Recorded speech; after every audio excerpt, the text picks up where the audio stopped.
Dang, Derek. Oh, is this thing on? Hi, I'm Jeff. Welcome to Spice Runners Lounge. Hello there. This is General Kenobi. Hey, this is David from Black Spire Broadcast. Hey, I'm Todd Freeman, also known as Toad. Hey guys, Appleton for Collectibles here. Well, hey, I'm Seth with Rogue Squad Garage. Hey, it's J2SO. Hi, I am Mark. Welcome to the Spice Runners Lounge. This is Joel Hozzy at Hozzy Customs. Hi, I'm Jason. Yo, this is Evan the Collector. Yo, it's your man Flex, and you're watching the Spice Runners Lounge. Hey, this is Brian from Brian Makes Dioramas, and you're watching the Spice Runners Lounge. And you are watching the Spice Runners Lounge. And welcome to the Spice Runners Lounge. Welcome to Spice Runners Lounge. And welcome to the Spice Runners Lounge. Welcome to the Spice Runners Lounge. And you're watching Spice Runners Lounge. Welcome to Spice Runners Lounge. And welcome to the Spice Runners Lounge. Welcome to Spice Runners Lounge. Join me and together we can rule the galaxy. And welcome to the Spice Runners Lounge.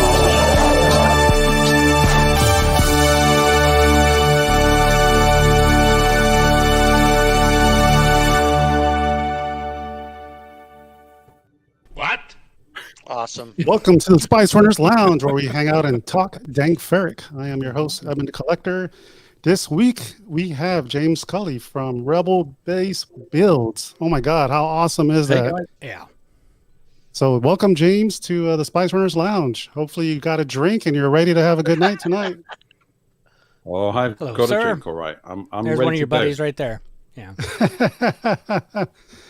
So welcome all in the chat. So word of the night, I think I already picked it. So we're going to just do diorama. This will be part 2. Yeah! You know what happened last time we said diorama? It became a trigger word. Right. So, It's when you're sliding down the pole and you really got to go. Diorama. Diorama. So joining us this week as well as Star Wars Addict 77. Welcome back, Jeff. Yeah. Good to be here. Ready to go. Hell yeah. Special co-host Brian Makes Diorama. Welcome back, Brian. Thank you. Thanks for having me. Always good. Of course, our co-host big Scott fan. Berry. Well, just people. My people. And returning Joel Hozzy. Welcome back, Joel. That's good. Secret location. Yeah, That's funny. Yeah, secret location. And we'll get to that a little bit later. J2SO is going to join us a little bit later, and Dewback is on vacation, so we'll be catching up with some of these guys. Mm-hmm. So let's see who's in the chat. Ooh. A lot of people in the Who's chat. there? Yeah. So we got Santino in the house. My man Dennis. What's up, Santino? Santino. Let's get it on. It's Friday, baby. Time for some spice. And of course, I had to respond to that one. Spice, baby. What's up, Sean Solo? Hey, What's up, Sean. Sean? Hey, Sean. You got our boy Nicholas in the chat. Rogue Empire, what's going on? His wife Candy. What's up, Candy? Candy. She's one of Lots our of moderators too in the Facebook group. Awesome. Look at all these people coming in. Great. Jedi Shizzle, what's up, guys? What's up? Brian Makes Diorama in the house. 2 places at the same time. You got Dennis. Hi, Lords. What's up? Hey, Dennis. Dennis? We got Trooping with Robin. Congrats on becoming a CRL for the 501st. That's awesome. Congratulations. For those that don't know, costume reference list, that's where you actually go look and see how to design your costumes. And she's actually on the list now. That's amazing. Awesome. You're on the list. Mapu's Got out. Cameron? Cameron. Oh my God. Oh my God. Oh my God. I got Chris Elliott. What's up, Chris? Hey, Chris. Hey, Chris. Trying to go through all these conversations. Good to see that. Batman. Badman, what's up, man? Welcome. Yeah, Michael, what's up, Michael? How you doing? What's up, Michael? Michael. Let's see. Got Jeff in the chat. Ready to go. Inside the booth. What's up, guys? Inside the booth. And the booth. We got Kelly in the house. Props and villainy. Hey, Kelly. Hey, Kelly. Kelly. Hey, Kelly. Hey, Kelly. Trying to see who else is in the chat real quick. Sorry if I miss you guys. Mark shout out Mahoney. Black Market Outpost? Hey, Mark. Mm-hmm. My Oh, wife. Black Market Janine. Outpost is in there too. Got Janine. She's already making typos. CG Artists. Yeah, Nice. awesome. Another awesome Hey, channel Ron. to check out. His room builds Yeah. have been fantastic. Awesome. Welcome. Amazing. Thanks for watching tonight. We got Sean Miller. Miller. Hey, Sean. We got Raging Mando. Frankie. Hey, Frankie. We got Flex in the Elijah. house. Flex wins. Hashtag Flex wins. Mm-hmm. We got Joey way back wins. What's up, Hey, man? Joey. Awesome What's up, video Joey? with Joel's tauntaun there. Yeah, that was cool. Black Market Outposts. Dan the Law. That's funny. Dennis. Mapuzo Outpost. Hi, everyone. Hi, James. Man, this Long Island's already like kicking in. I drank 2 of them already. Dune Sea Outpost, what's up? Didn't see Outpost. That's cool. Toxic Vision, what's Hey, up, that's guys? Martin. There you go. Hey, cool. What's up, Martin? We got LeBron Fett. What's up, LeBron Fett? What's up, LeBron? We got our buddy Chris in the house. He's like, hey. Hey, Chris. I think I'm Jason all caught up. Jason. All right. Oh, you got Jason Nemorov. Oh, dang it. Hold on. They moved Oh, too there he fast. is. There he is. Hey, Thanks. What's up, Jason? All right. I think we got There was it. another So Joel in welcome, there, too. everybody. For those that are joining us, the word of the night is going to be diorama. And special guest, again, is James Culley. So we're going to do something different tonight because of the time difference. So first, appreciate you hanging out this late in the UK to be on the channel. And then No problem. second, let's get to know you, man. So what got you into Star Wars? Well, guys, first of all, I got to say thank you for having me on. I'm really out of practice. We were, we do our own podcast and stuff, and it's been a bit quiet of late. So it's great to be back, doing this kind of stuff. It's late or early for me, but that's fine because I normally hang around with my American friends anyway, quite late. So it's good. It's nice, and I'm enjoying it. I got to say, your intro rocks. I'm loving that. Oh, That's so cool. I was so hyped by the end of it, and I almost forgot it was 2 a.m. in the morning. So it's all good. Right. It's all good. That's good. That's good. Jeez. Yeah. That's very good.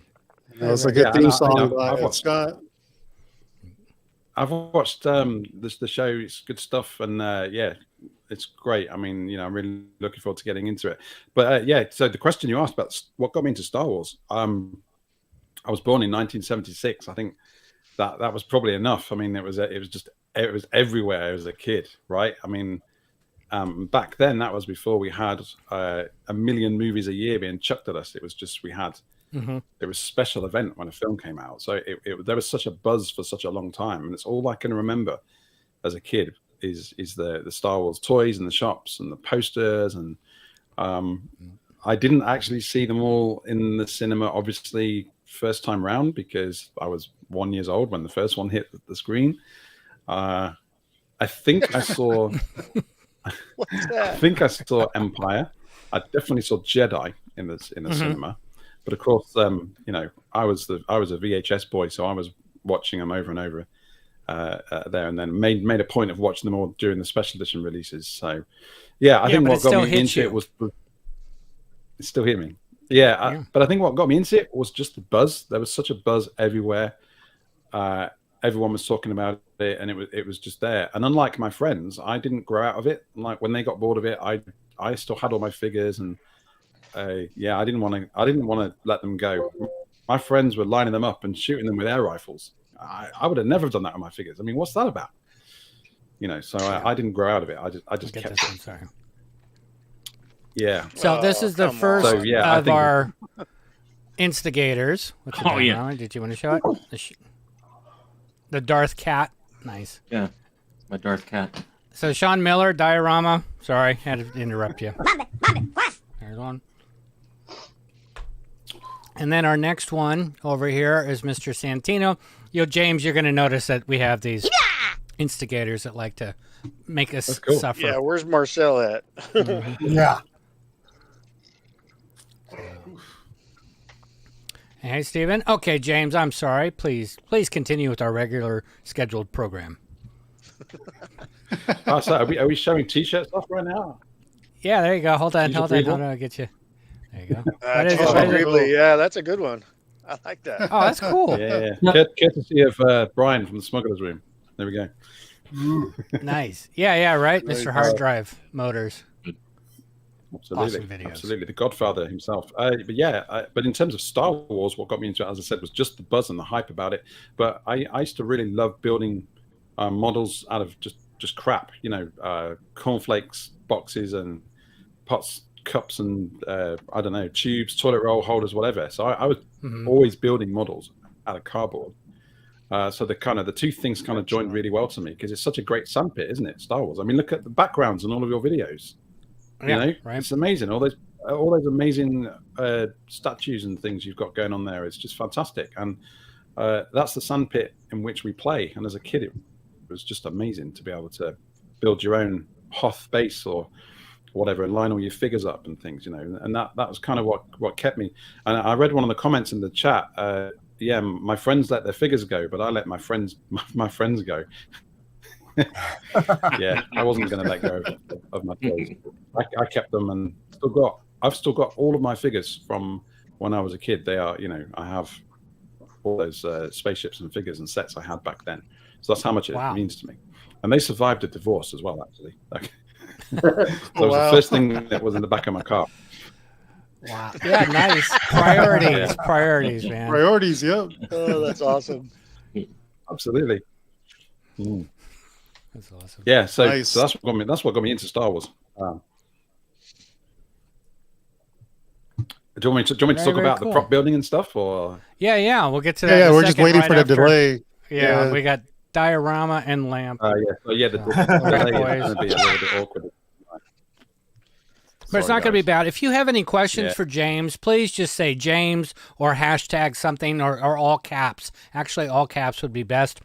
That way we can spot him real quick and then send him over, because this man does amazing videos. And like I was telling him in the green room in the back, I've watched the evolution of it go up. I mean, videos were great to begin with, but then you saw he probably got better cameras, better software, something going on. I mean, you watched it elevate, and it's like, it is pro, man. Absolutely amazing videos, very entertaining, enjoyable, but then the quality is just next level, dude. You're doing a great job. The editing is fantastic. Yes. Yeah, we can jump into some of the pictures you sent me, James.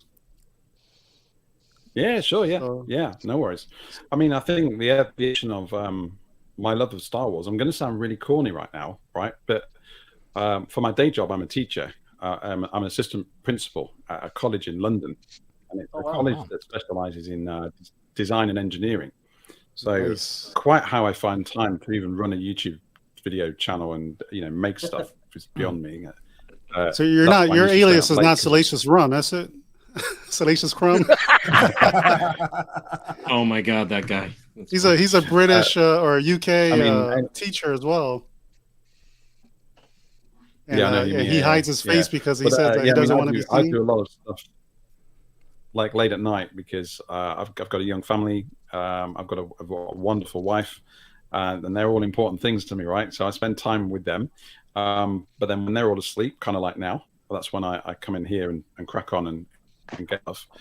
I don't think at the minute I'm going to be putting stuff regular because I just don't have the time. I'm probably about a video a month, if that.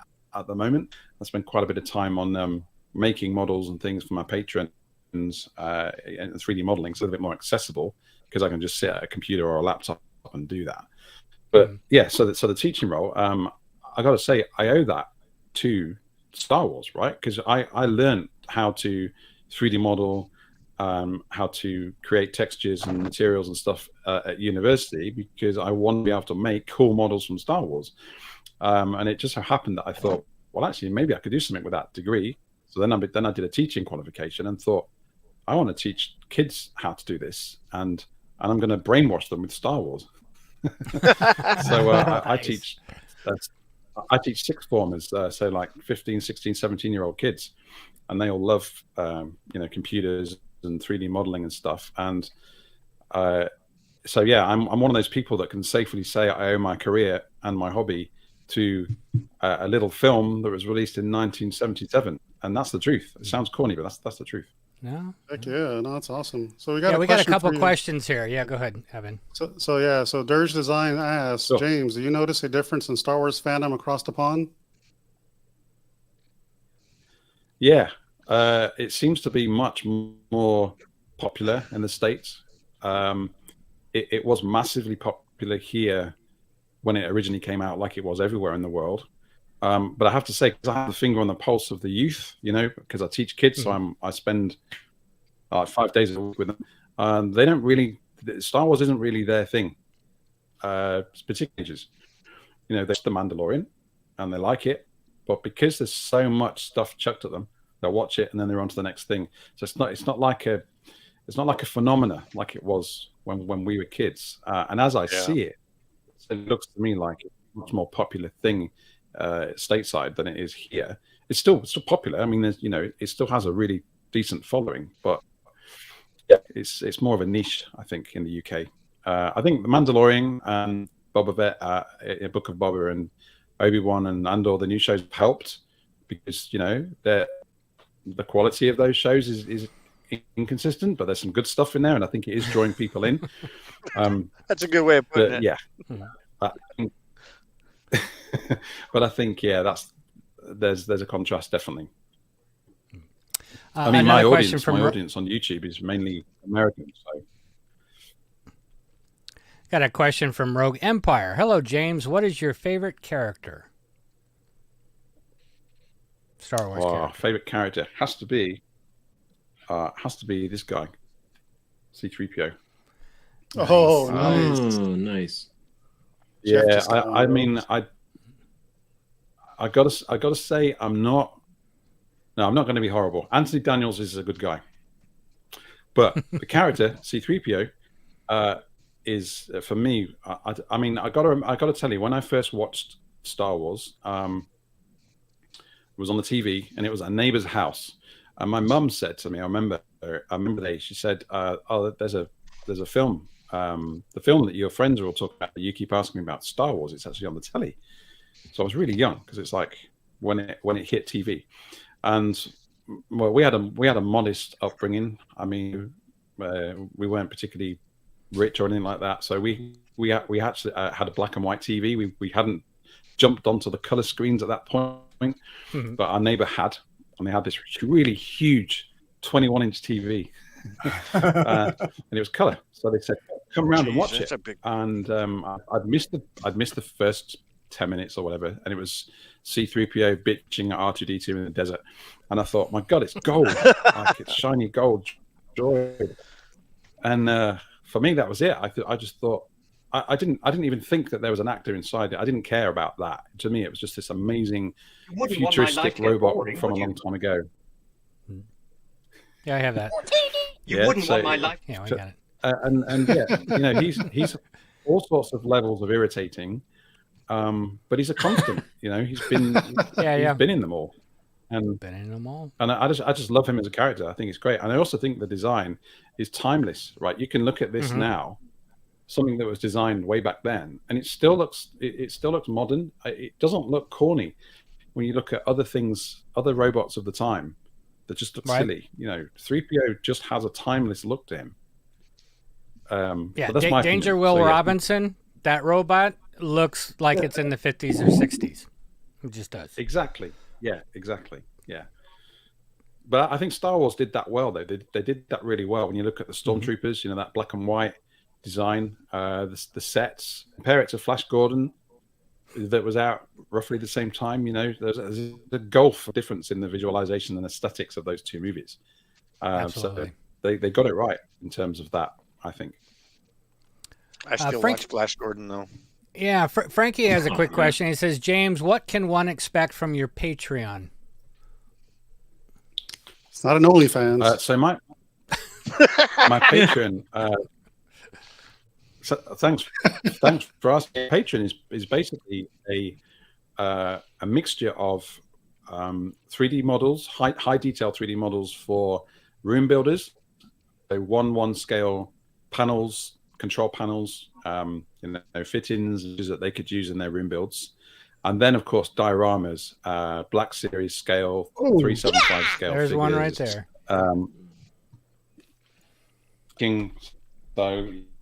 This is the Bounty Hunter Fallen Order. This was one that I've 3D modeled, and resin printed, and he's articulated and that kind of thing. This was resin printed. Comes in like a little kit that you can connect them together and that, build them up. I recently did the speeder from Andor, so Luthen speeder. Oh, Luthen, nice. And I'm currently working on well, I've actually just released it to my patrons, actually, the Freetown. So, Freetown from Mando, and it's a kit build. So I've been making all these different parts, and you sort of connect them together, and eventually it builds the Marshall's place. I think I sent you some pictures even of those anyway. But yeah, so patrons, basically, I release maybe, I don't know, I release a pack of panels every month for room builders. So 5 or 6 different designs that people download and use, and then I make him either a large diorama or figure accessories every month, really. So for me, it's just an outlet. I just enjoy modeling this stuff. It's great fun, and the fact that people want to download and join my Patreon and support me and print it and paint it just blows my mind. It's a wonderful community. It's brilliant. Absolutely. Yeah, Chris Elliott asked James, what's your me building them in the show as well? So sorry, this delay. Yeah, so my build videos on my YouTube channel are just the videos of how I've put them together and how I've painted them. And I'll tell you what, I am not the best painter in the world. I'm so new to airbrushing. I mean, this guy here was the first time I actually used an airbrush, and I watched some of you guys. I watch people online, and I'm blown away by all of those skills. I'm learning that stuff right now. I'm a 3D modeler. That's fine. I don't airbrush. But the other stuff, no. I mean, a lot of the people in the chat there, they do amazing stuff with this, with the painting and the finishing. Yes, absolutely. So Chris Elliott asked, James, what is your favorite vintage Kenner playset and of course, instigator diorama that you had back in the day? Everyone loves it. Diorama. Mm-hmm. Oh, there's another one. Another one. Yeah, so I've got to say it's a bit of an obscure set. I really love the Jawa playset. In fact, in one of my videos where I created a scratch-built Jawa diorama, I made a speeder. I think it's over there somewhere. Oh yeah, that's my favorite. I made a speeder out of crap. So this is 2 coffee cans. Oh, dude, that's cool. That was a great video. Little awesome. Jawa there. Some plumbing connectors and things, and I made like a very rough kind of base out of XPS foam. But in that video, I actually used the original Kenner TV advert for the Jawa playset. I just think that's a cool playset. Why I like it so much, but I clipped that into the beginning of the video because it kind of set the scene for the nostalgia that I was trying to capture by building something. So yeah, Jawa playset, that was cool. Awesome. That's really cool. I like that speeder. That's an ingenious idea. Mm-hmm. That was my first ever scratch build. I really love scratch building, even though I'm a 3D modeler. And you know what? I actually get quite a bit of stick sometimes on my YouTube videos. Some of the comments for people that feel 3D modeling stuff and then 3D printing it is cheating. I actually poked fun at that in my last video, I think, where I talked about 3D modeling isn't cheating, but I can also scratch build. Tell you what, I really love scratch building. It's a great experience, but I like both. I like 3D modeling as well. You're still creating it. You're still spending hours modeling it. So you're just doing it on the screen before you do it in the physical. There's quite a talent to that 3D modeling. Got another question here. It's quite involved. Yes. James, if you could work on a project for films, games, or TV shows, what would you want to work on, and which era? Assuming anything goes, what's your dream thing, project, etc.? So I'll tell you a little story about. I'm going to relate this to the day job and my hobby. So with my learners at work, we call them learners, they're pupils, students. I do a lot of projects with employers so that the employers can ask the learners or give the learners a brief so they can model something based on a specification. That's really important in learning. And I've been chipping away for the past 3 years at ILM I've been sort of sending them. I've been on LinkedIn, calling on Twitter, saying, "Hey, look, these kids in London, they want to model stuff, a model concept art for your new TV. How about you come and hang out in the college for an afternoon and come and see what they do?" And I never thought for 1 minute they'd actually agree to come and have a look. And they did. So they responded. I sent them some stuff, some images about what some of the kids had made and some 3D models and stuff that they'd done. One of my learners had made a 3D modeled a custom chicken walker, but he'd hyped it out, all sorts of weapons and things on its head, made it completely badass. So I sent that, and they said, "Oh yeah, they'd love to come and have a chat with the kids." They're thinking about pathway destinations. They're thinking about getting them into the studios and employing them, so they've got a vested interest for coming out and working with kids. But I never thought for 1 minute that they would agree to come and spend some time in the college, and they did. So it was about a month ago. They came out and they spent a whole afternoon with me and my learners, looking at their work, giving them industry feedback in it. And there were 2 people from ILM who were just wonderful. They gave so much time and feedback. So how does that relate to your question? Well, I'd actually really love to work on one of the upcoming TV shows. I would love to be able to sit back and see like a screen news prop or something like that. And I'm going to say something probably controversial. I actually really enjoyed Book of Boba Fett. I just think it's popcorn. Yeah, it was great having you, James, on the Spice Runners Lounge. I'm kidding. It makes okay. The storyline completely sucks, and it just there's no point to it, and there's so many terrible scenes in there, and ridiculous ideas like the mod gang and the the speeders and all that stuff. However, I keep going back and watching some of it. I just like it. I don't know why. And I think, you know what, it'd be really cool to go back and say, right, look, those Mos Espa Vespers did not work. Let me model something. Let me model one. Let me make one. Okay, if you want them to be shiny and colourful, we could still do that. But I'll make them Star Wars. So I'd love to take that challenge. I'd love to make a Mos Espa Vespa cool. Cool. And just so you know, you got props and villainy. Kelly saying, James inspired me to start building panels way back then out of foam. Thank you. Nice. Cool. I just signed up for Patreon. There you go. Nice. Badass.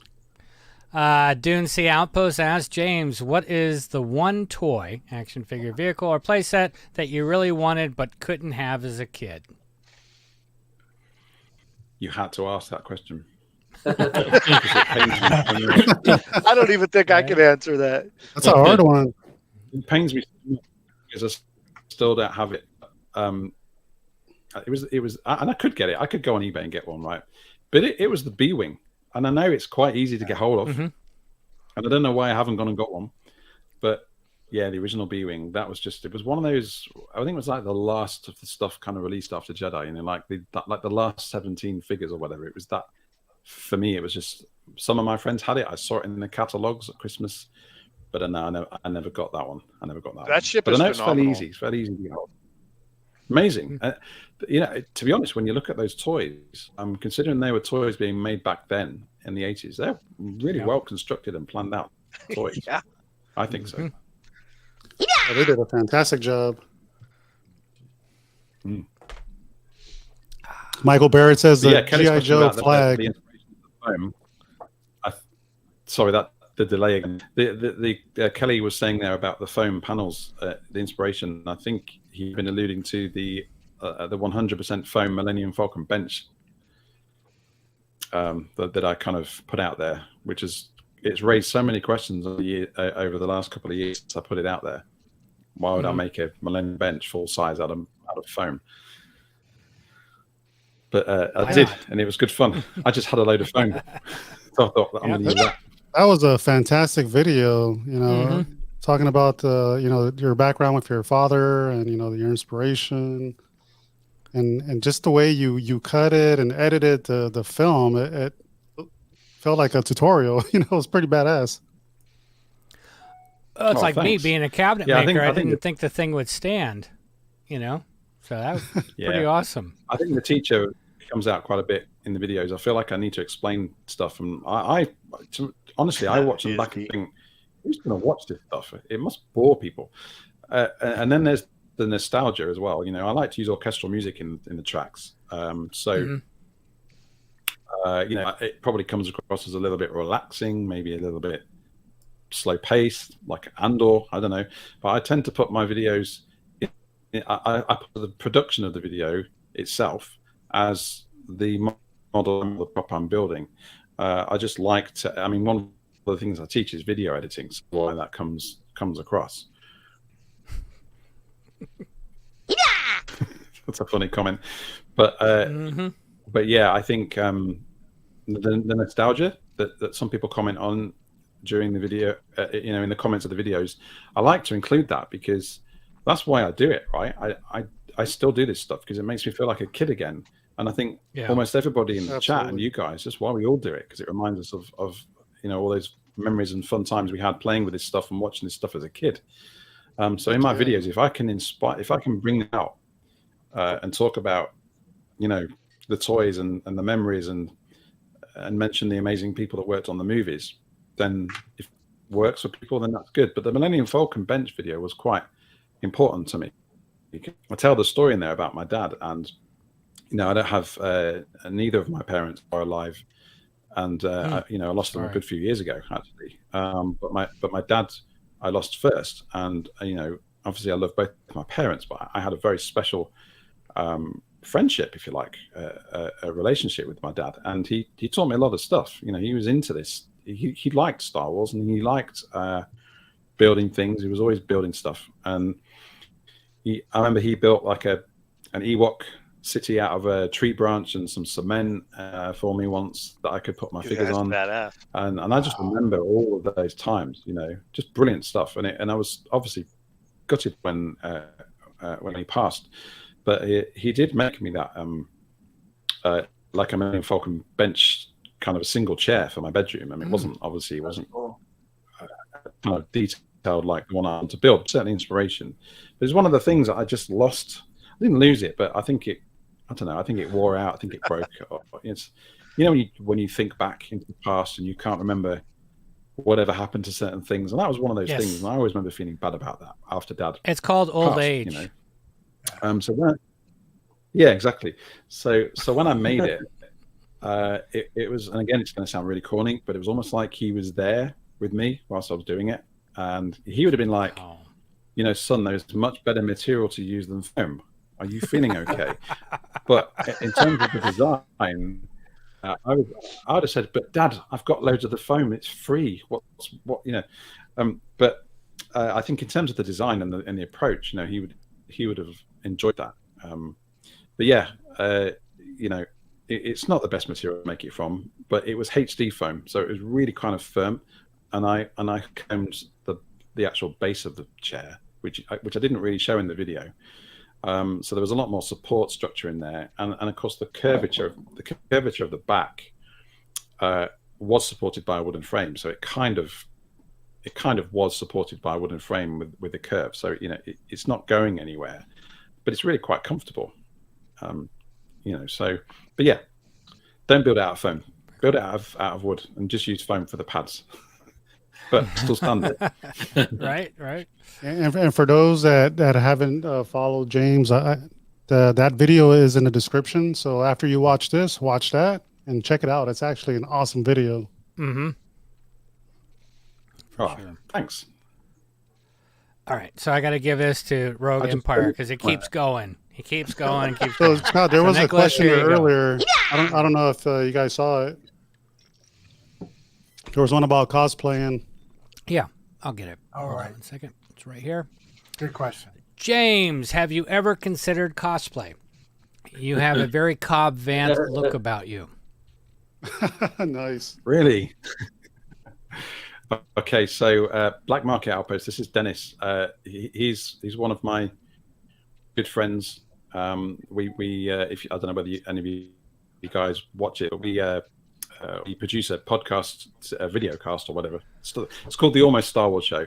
And I do that with Dennis from the Black Market Alpin from CG Artist, and Brian, of course, from the Smuggler's Room. And we have a lot of fun together. Like you guys, you've obviously got a really good rapport, and we have that too.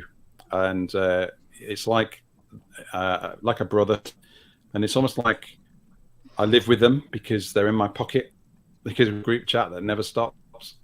Nice. You know that. It's good. You guys are in my pocket. I like that. Yeah. And it's nice. Not that way, Joel. Not that way. Too late. You're in the front pocket. So what benefit getting out there is he's fully aware that I'm doing Cobb Vanth cosplay at Star Wars Celebration. That's why the hair is being grown out. He leaked the secret. Because I normally do a bit of a. That's why I normally try and keep a bit of the spikes, try and stay youthful. But so it's growing a bit now. Yeah, me but too. the really fun thing is those guys are coming over to the UK to see me. Apparently, Star Wars Celebration is on at the same time over to see me. So, I mean, that's a coincidence. But yeah, that'd be cool. We're going all out on. We're doing the Airbnb thing together, even though I live, only 20 miles away from the event. But I want to experience that with the guys. So because you want to be in somebody's pocket. We get it. So let's. Sorry.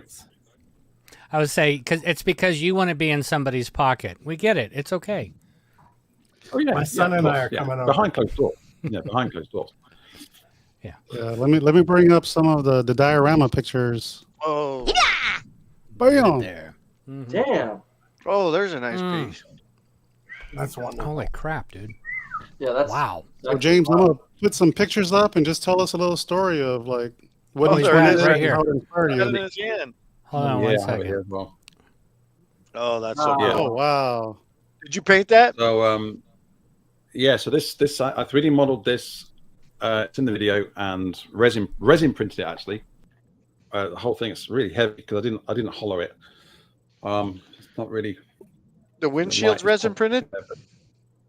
Yeah, I resin printed this. Yeah. Oh and, man, how'd you get it so clear?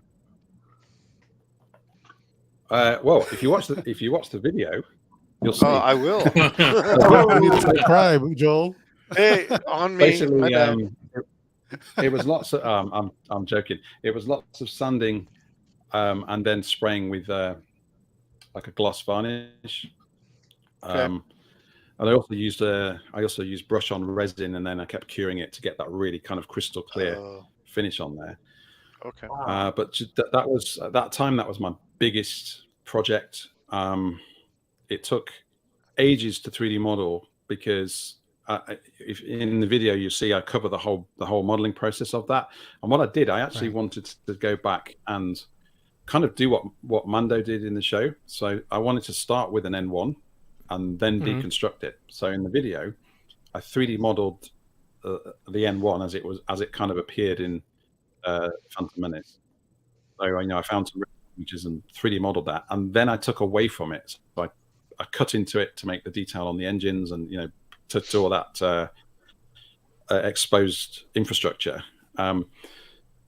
which was an interesting approach because I started with more than I needed and I took away. But I think from doing that, I felt like I was able to capture the finish, if you know what I mean.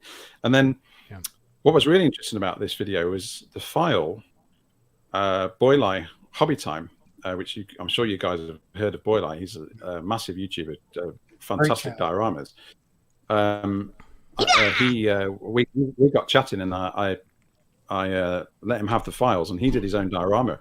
He printed it. He's smaller. He printed it out in small size and did a nice hanger.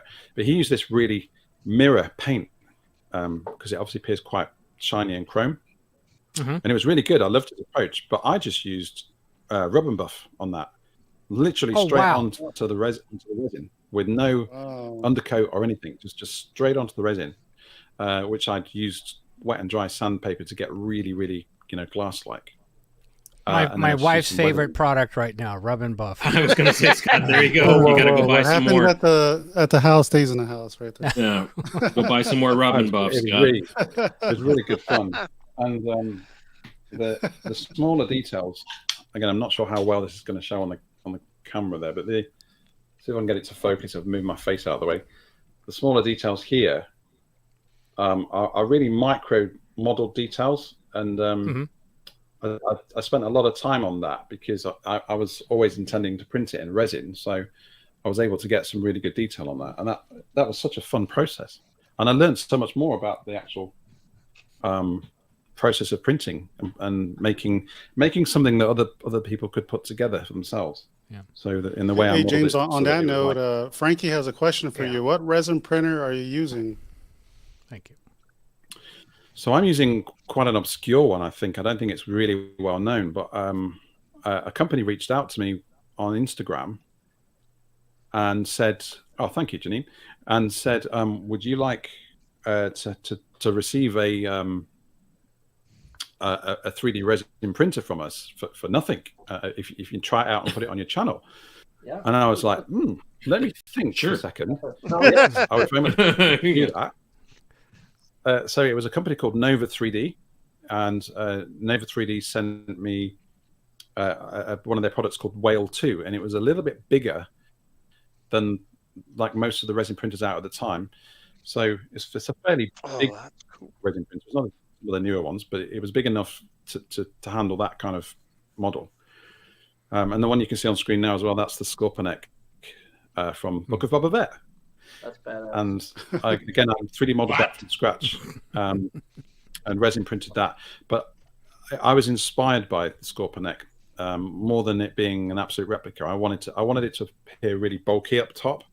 So that's what I do with a lot of my models. I tend to exaggerate certain parts of it. I don't really want to be completely, ripping the original model off. So it is a bit bigger up top. But yeah, that was great fun. Honestly, one of the most fun kits to put together afterwards. It was weird because I'd modeled it and I spent so much time in the editor, but I had so much fun. You can tell by the picture. Yeah, you can tell by the picture. Very happy in the picture. Yeah, very happy. Like a big kid, but yeah, it's good. And there was some articulation in the legs as well, so you can actually pose it in different ways. But I collaborated with an English YouTuber called Kathy Millett, who makes amazing dioramas, and she actually so we met in a car park at a service station on the motorway, and we swapped. I gave her the droid, and she took it home, and then she made this amazing diorama for it, which you can see in the video, and she's also got a build video where she shows what she did with it. So, hey James, I think you're a few drinks behind. Go ahead and take a drink. But I just wanted to pass this on. James, I don't have a question, but I do want you to know that you are a master at what you do. I am loving what I am seeing. That's Santino. Oh, amazing. Thank you. That's blown away by that. That's great. That's awesome. The lead actor in the book of Boba Fett. Yeah. Hey, the lead actor. Insert sarcastic comments here. Yeah. Again, do you know what though? I think I say this in the video. I think it was the Scorpionic video that the Book of Boba Fett got a lot wrong, but what they got right, I think they got really right, and particularly from the design process, there were some terrible ideas in Book of Boba Fett, but there were some also really amazing things, which was weird. It was a real contrast, and I didn't like the story device or the plot device, particularly that the back to tank presented. It was kind of overused, in my opinion. Although but I want one in my house. But yeah, go ahead. But as a design, you can't deny that design is a cool design. And I knew the minute I watched it that I was going to end up modeling it and printing it out and making it, which I did do. The little bit of low tech is that plastic window is just a part of a lemonade bottle, but everything else was 3D modeled and printed. Oh, nice. Yeah. Is that available on your Patreon? Yeah. All of these are all on the Patreon. Yeah. Ooh, nice. And that's articulated. It looks great. You can open the lid up. Oh, I'm gonna make one in 1/6 scale then. Oh, yeah, it's like Black Market Outpost just says these are all done just by looking at the screenshots. Amazing. No way, for real? Just by visuals? Yeah, I just freeze frame So with my son Oscar, he's 8 years old. He loves helping me with all this stuff. He comes in here and helps out and things. He's got his own little YouTube channel as well. He's made a few bits and pieces, but he will sit with me for ages and freeze frame. I mean, look, I could go onto Firefox, right, and bring up the Disney app and screenshot it, because you can do it in Firefox. But I like the process of sitting down in front of the telly, with my iPhone and just taking pictures of the screen, because he's involved in the process, right, and he enjoys that. And then I just bring them into my second screen when I'm modeling, and I just do it all by judging it, and because there are no other references, are they? I mean, obviously, these they're just seen on the screen. That's cool. Frankie was asking what's your son's YouTube channel. Aussie Max 90, I think. He does Minecraft videos, and he's done a couple of 3D model builds. He did the Iron Giant, that kind of stuff. Yeah, that's cool. Oh, wow. Or speaking Frankie's language, video games and printing. Mm-hmm. Back to Tank would look awesome in a diorama. Yeah! Jesus Christ. Yeah, I never got around to doing that. I would like to do so much more with the diorama side of things. But I'm always conscious of, I've got so many wonderful patrons that are supporting me that I obviously conscious that I want to continue to make files regularly for them and things. So I don't always have a huge amount of time to put these into nice dioramas and stuff. Time is not my friend. Although I am looking into different options with the day job in the next year. So hoping to put a lot more time into the Rebel Base build, really. Wow. I love that. That's awesome. That is awesome. These dioramas you did for, this one, for the game they're amazing.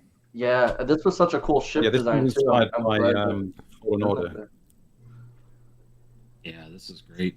Yeah, so that's the you got a lot of work from the Fallen. Sorry? I was saying Joel's got a lot of work to do now with your Patreon. He's going to print us a ton of shit now. Yeah, I know. Yeah, so I'm actually this is part of a part build. I'm creating it's an inspired by version of the Mantis, and I'm creating the whole ship from the cockpit all the way to the engine room.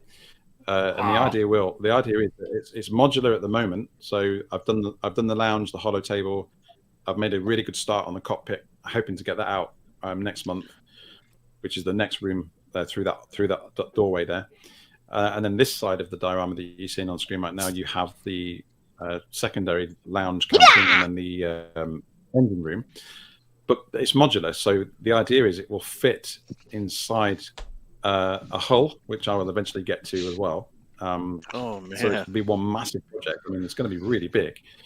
And as I said, it'll be inspired by, so it'll be a bit different from the internals. But yeah, I like to do it this way because it's a part build, and it gives patrons sort of something to look forward to, and it also means I can do it in manageable steps as well, because it's quite a lengthy process, 3D modeling stuff. Hey James, are you good with creatures, or you just the mechanical side? Because I'm a creature guy. So I have started to play around with organic modeling. I am mainly hard surface, so this is what we call this kind of modeling. Okay. But yeah, I've recently been getting into Forger on the iPad, and I did start to model the weird four-legged creature dude thing in Book of Boba Fett in the desert. Can't remember its name now. So yeah, I do intend to, but that's something that I'm working on in the background. Once I've learned a bit more about that and I've got my skill levels up, then I'll start. So the reason I ask is because there's a little creature that runs around in this ship, and I was wondering if I could be able to do that too. Yeah. That's a cool little creature, isn't it? I can't remember what it's called now, but yeah, another one that hides under the hollow table. So Sketchy Guy Nevada asks, "What's the largest diorama you're planning?" Cameron. Yeah, I think that would be this one. That would be this. I'm so drunk. The Marshall's canteen. I think I've sent you some pictures of that. even the rebound nostalgia. Very cool. Very, very cool. I think you've got a picture of that in there somewhere. Yeah, I got to put my glasses on because I can't see anymore. Yeah, it's small sips, Eben. You're not supposed to take gulps every time. Yeah. Well, that was my third Long Island, and now I'm on gin and tonics. Maybe I did, maybe I didn't. I can't remember now. Let's see. Hey, Michael, you'll have to message me on Sci. I can do it right now. I can send you something quickly. Yeah, so this is going to be huge because when you start, it's interesting because when you're 3D modeling something in 3D Max, because scale doesn't really come into it because it's just a virtual model. So you're happily modeling away and thinking, oh yeah, this will fit on the printer. And then when you offer the character, I have little virtual, like a 375 like mannequin, I guess, virtual mannequin I've made for 375 and then one for Black Series, and I then use those to scale everything. And when I was making Mos Pelgo, the doorway is like square, and when you put a 375 figure in it, all of a sudden you realize just how big that playset is, even at 375. I know what you're talking it's about. going to be huge. It's going to be huge. I'll just try and send you something now, even so you might be able to bring that up. But yeah, so that's the biggest one I've made, and I think it'll be nice to sort of present that with the N1 because I think there is a scene where Mando lands near Pelgo in the N1 at some point. I think that might be quite nice to do. So yeah, even I've sent it to you now. I think there's a couple of screenshots of that one. We have some serious yeah, that's really fun. Especially that one. Did you send it on Facebook? And is this? Oh, there it is. I don't sketchy guy, but I should do, and I'm going to now. You've said that every time. And here's what should it be? one. What do you think it should be? What drink would be a useful celebrity drink? Wow, this is awesome. Whatever your favorite is. Yeah. Whatever goes down. So you can see that part there. That's just the corner of the building where you've in the first screenshot you can see. So it's huge. It's huge already. Yeah. So that corner there to the right. That's the first part that I've already started to print. Wow. And then all the walkways. So it's going to be pretty big. Pretty awesome, man. That's cool. And Frankie asks again, what are some of the projects you have coming Thanks, up in the guys. future for your Patreon? Yes, so I'm working on the Solo Falcon lounge because I just think that's really cool looking. I love all the pads. I'm doing a series based on key moments in the original trilogy because that's my favorite trilogy. Shock. As it should be. So, wherever there's like a key moment. So, for example, what was the one that I was planning on?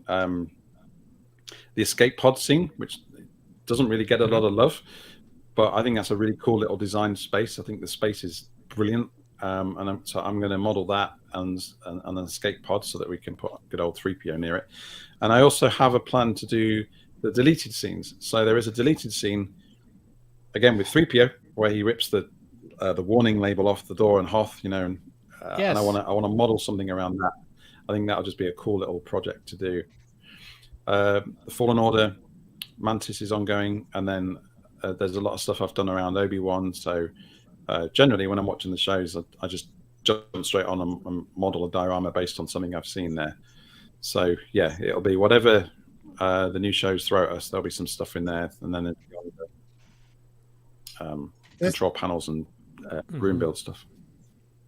This diorama. Yeah, great idea. Your video for the Jawa that we're looking at now, that really inspired me to do a couple dioramas I did for the Boba Fett, the Hot Toys set, and I did Tython and then Tatooine.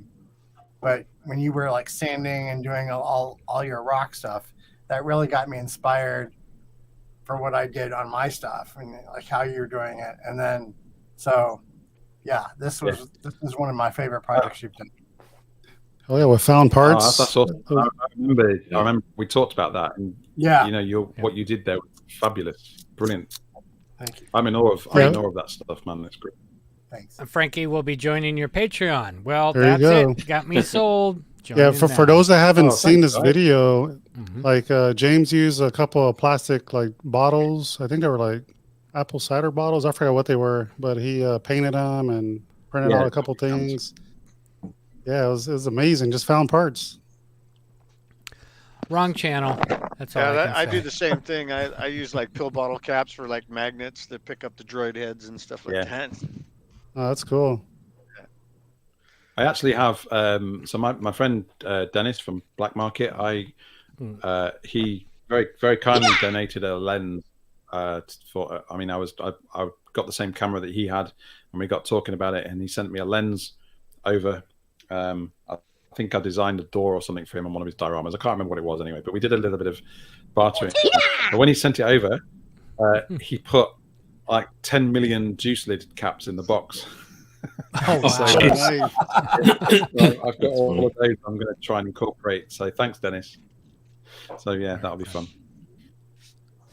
So I think Mapuzo said something about Galaxy's Edge in the chat, but he probably doesn't know Jason and here J2SO. He built a lot of that stuff in real life.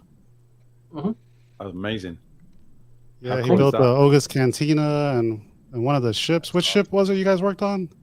We did the we worked on the A-wings. Our shop did the A-wings. Amazing. I'm smashed. So cool. Yeah. So you got some Galaxy's Edge royalty here in the house. Yeah, man, that's brilliant. So tell us about this Lola. Lola one there. So I wondered whether I'd sent the video. I don't think I did, but I get blown away by some of the stuff that are in the show, and often it ends up in the controversial things. I don't know why. I just like the design. And when I saw Lola, I kind of groaned a little bit at first because I thought, okay, yeah, this is, attempts at selling toys. However, it was a real, I don't know, it just felt really Star Wars-y to me. I don't know why. And I know it's also quite, batteries not included. There's a lot of inspiration there, but I just liked what they did with it. And I like the idea of the wings and all that kind of stuff. And do you know what? There are some really good versions of this already out there, STL files, that's doing some amazing things with animatronics and things. And I thought what would be really good would be to have a puppet version that you could just hold in your hand and quite easily just sort of move 2 fingers and the wings would flap. Brilliant. So that's what I went about doing, and I'm going to be using that at Star Wars Celebration as one of my cosplays. I do have a video somewhere of that working, but basically it's a puppet, so you sit in your hand and you can move the eye and you can move the wings. No electronics, just with your fingers underneath there, and it works really well. Yeah, there's the video there. Let's just that one should show you, I think. There we go. So that's all controlled by fingers underneath. You can just flap them. Oh, cool. That's amazing, man. Yeah. So you don't need to be Mr. Arduino or LEDs or all that stuff. You literally can just stick your fingers in those holes and play, and the wings flap. Scott likes that. Oh my god, that sounds terrible. Not as bad as what was earlier, but yeah. Scott. Yeah. Sorry. So that was the idea. I wanted to just offer something different than what was already out there, because, as I said, there's a fantastic version of this. It's been, I think it's the Joy Factory or whatever it's called, but they did an amazing job of it with animatronics and stuff. And I just thought anybody that's a bit more low tech that just wants to do it for cosplay, then that's what they can do. You can do that. I think I've got it here somewhere. Maybe. Yeah, absolutely. Do you guys get the Hasbro ones right now in the UK? Have those made it out there? Yeah, we've got that one. Yeah, it's kind of cool. I brought one so I could take the insides out of it and use the sound effects and lights. Yeah, cool. Nice. Yeah. My wife's been repainting them. Yep. I was about to say, your wife has like different colors of them now. Yep.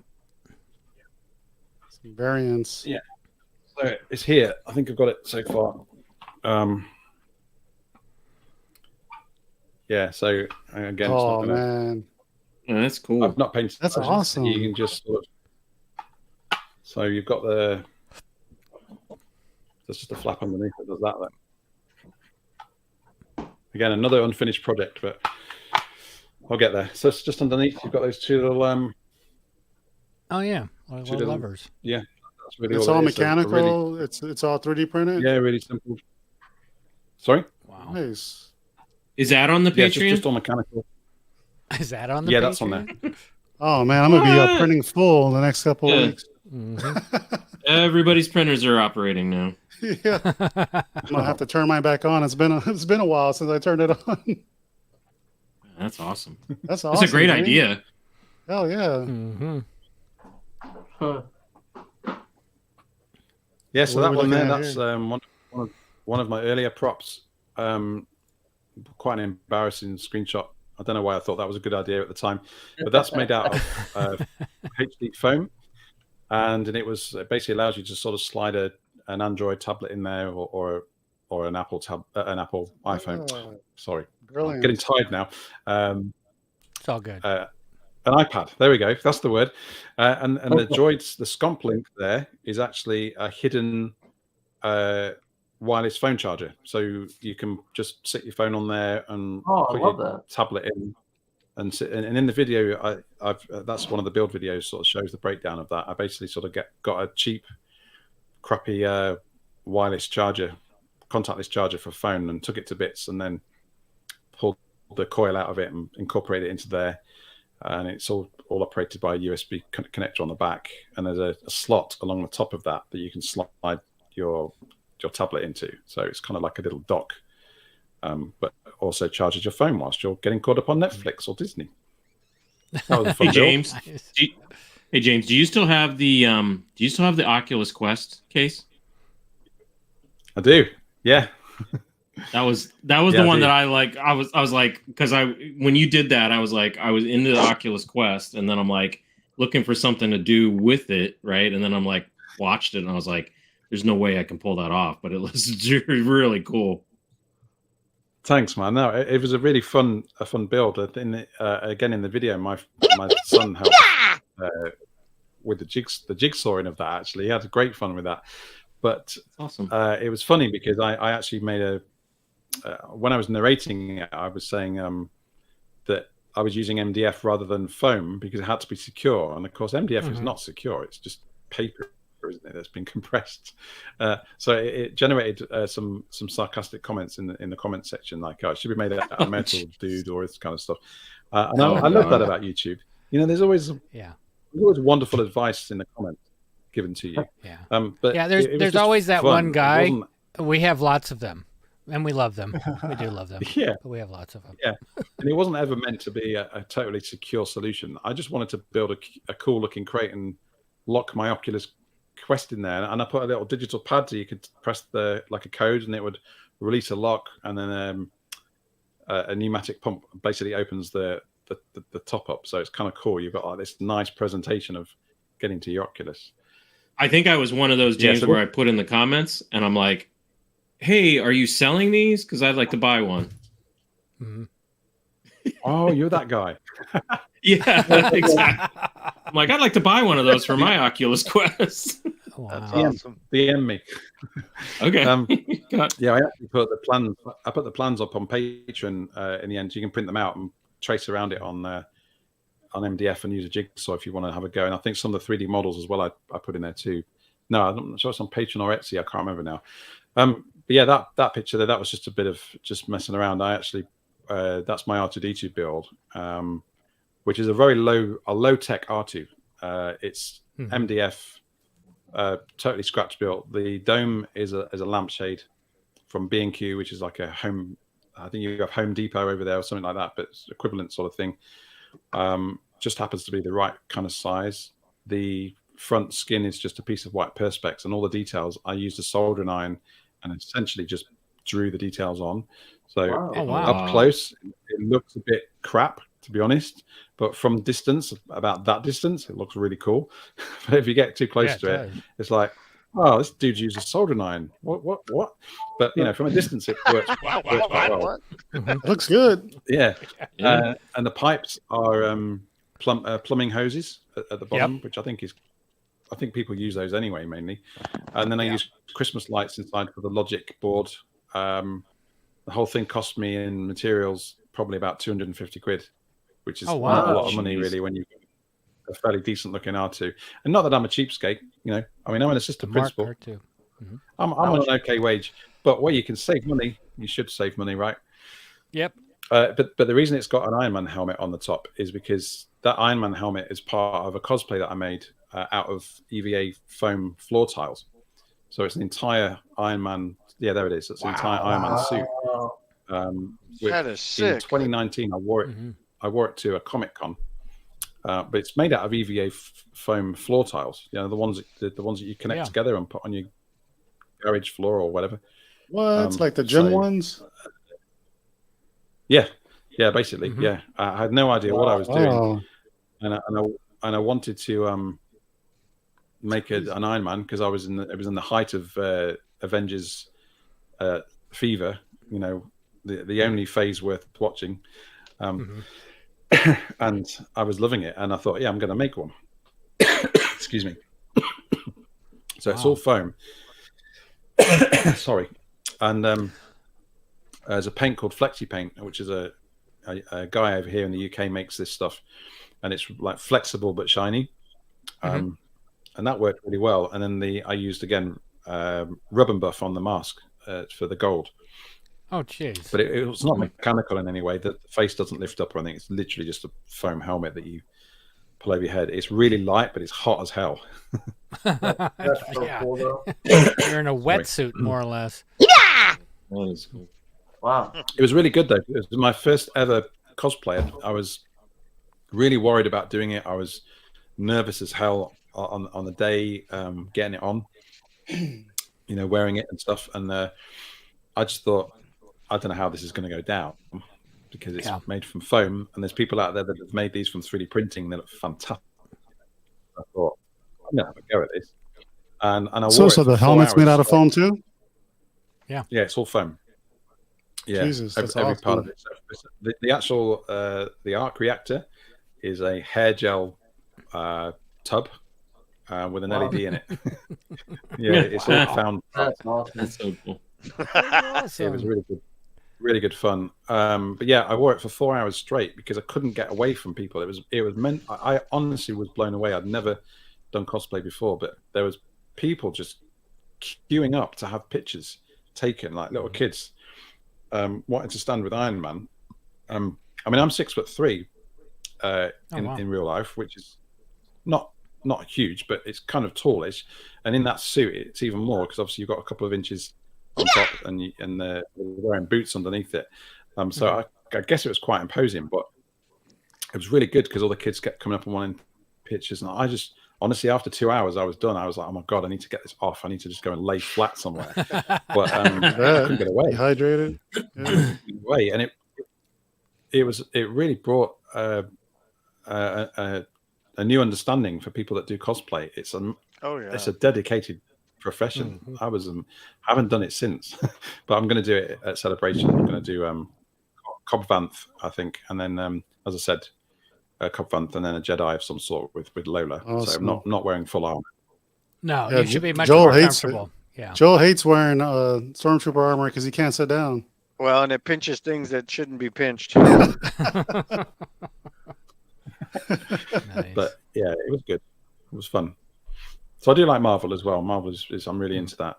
So there's the bench. That's the foam bench. Amazing. That's so cool. As you can see, it's not a full semicircle. It is just 3 sections. It needs another 3 sections. But at the time where that was positioned, because I had it in my in the house in a home studio in the corner, and I was building the room around that at the time, and I only needed that amount of curvature for the corner because of the other plans I had for the room. But the plan was always to, because there's a potential house move going on at the moment, which is why I pivoted to dioramas and stuff a bit more rather than the room builds, just because there's no point building stuff in when, we'll be moving. So it's kind of in the garage. It's still set up in there. I've got all of the surrounds and control panels and things that I worked on, which you can see in the video. But the plan is always to build another 3 to complete the semicircle. But yeah, so I made those designs available on the Star Wars Room Builders Facebook page. You can download those for free, and in fact, lots of people have used them in their videos. And quite a few benches made on. They've changed it up, of course. They took my to the designs I came up with. Well, I mean, I didn't come up with the designs. Obviously, they were based on the Falcon, but in terms of the shapes and working out the dimensions, they're all available on that Facebook group in the file section. And it's been really great to see people download those and build on it and build even better benches. Some amazing ones out there. And then the Greeblies in the alcoves at the top of the shoulders, I've 3D modeled some custom ones of those and put them into it. And actually, I just used what's that paint called? Can I remember the name of it? It's like a rubber paint.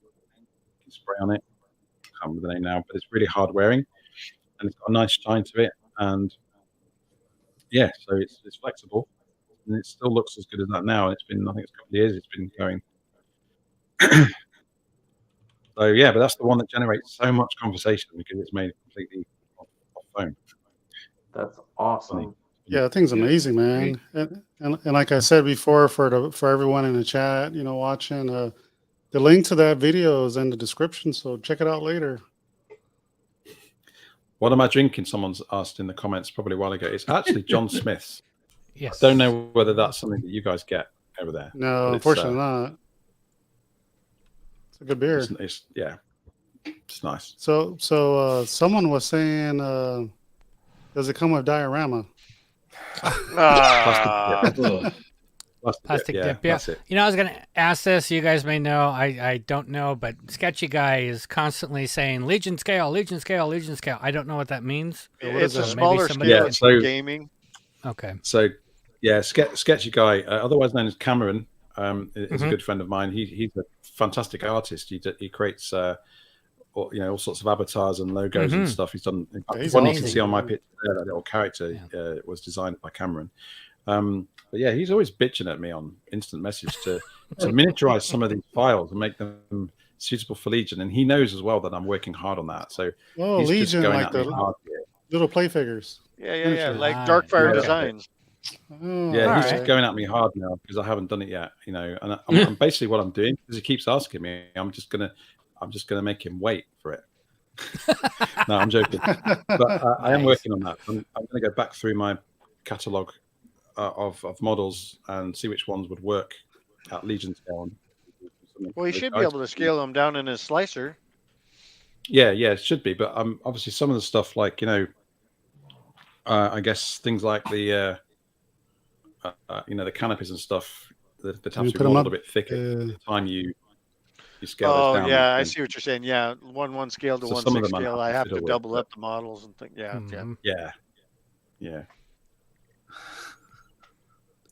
So we learned that James likes Star Wars. He likes Marvel, but there's one more franchise he likes. Oh yeah. Badass. Yeah. So tell us about this one. Cool. Yeah. So I mean, who doesn't like the DeLorean? Hey, I mean, right? Oh man, I love it. Those movies, Back to the Future films, and all of those movies from the 80s. It was a magic time. It was a magic time on planet Earth where there was just so much innovation, technology, movies, music, all of that. I feel so blessed to have grown up in the 80s and to have experienced that. But yes, I remember I would go back in a heartbeat. Sorry. Yeah, same here. Absolutely. But the DeLorean, I was blown away by when I saw that in the Back to the Future movie as a kid, and I remember making a model of it at that time out of foam, little XPS foam and stuff.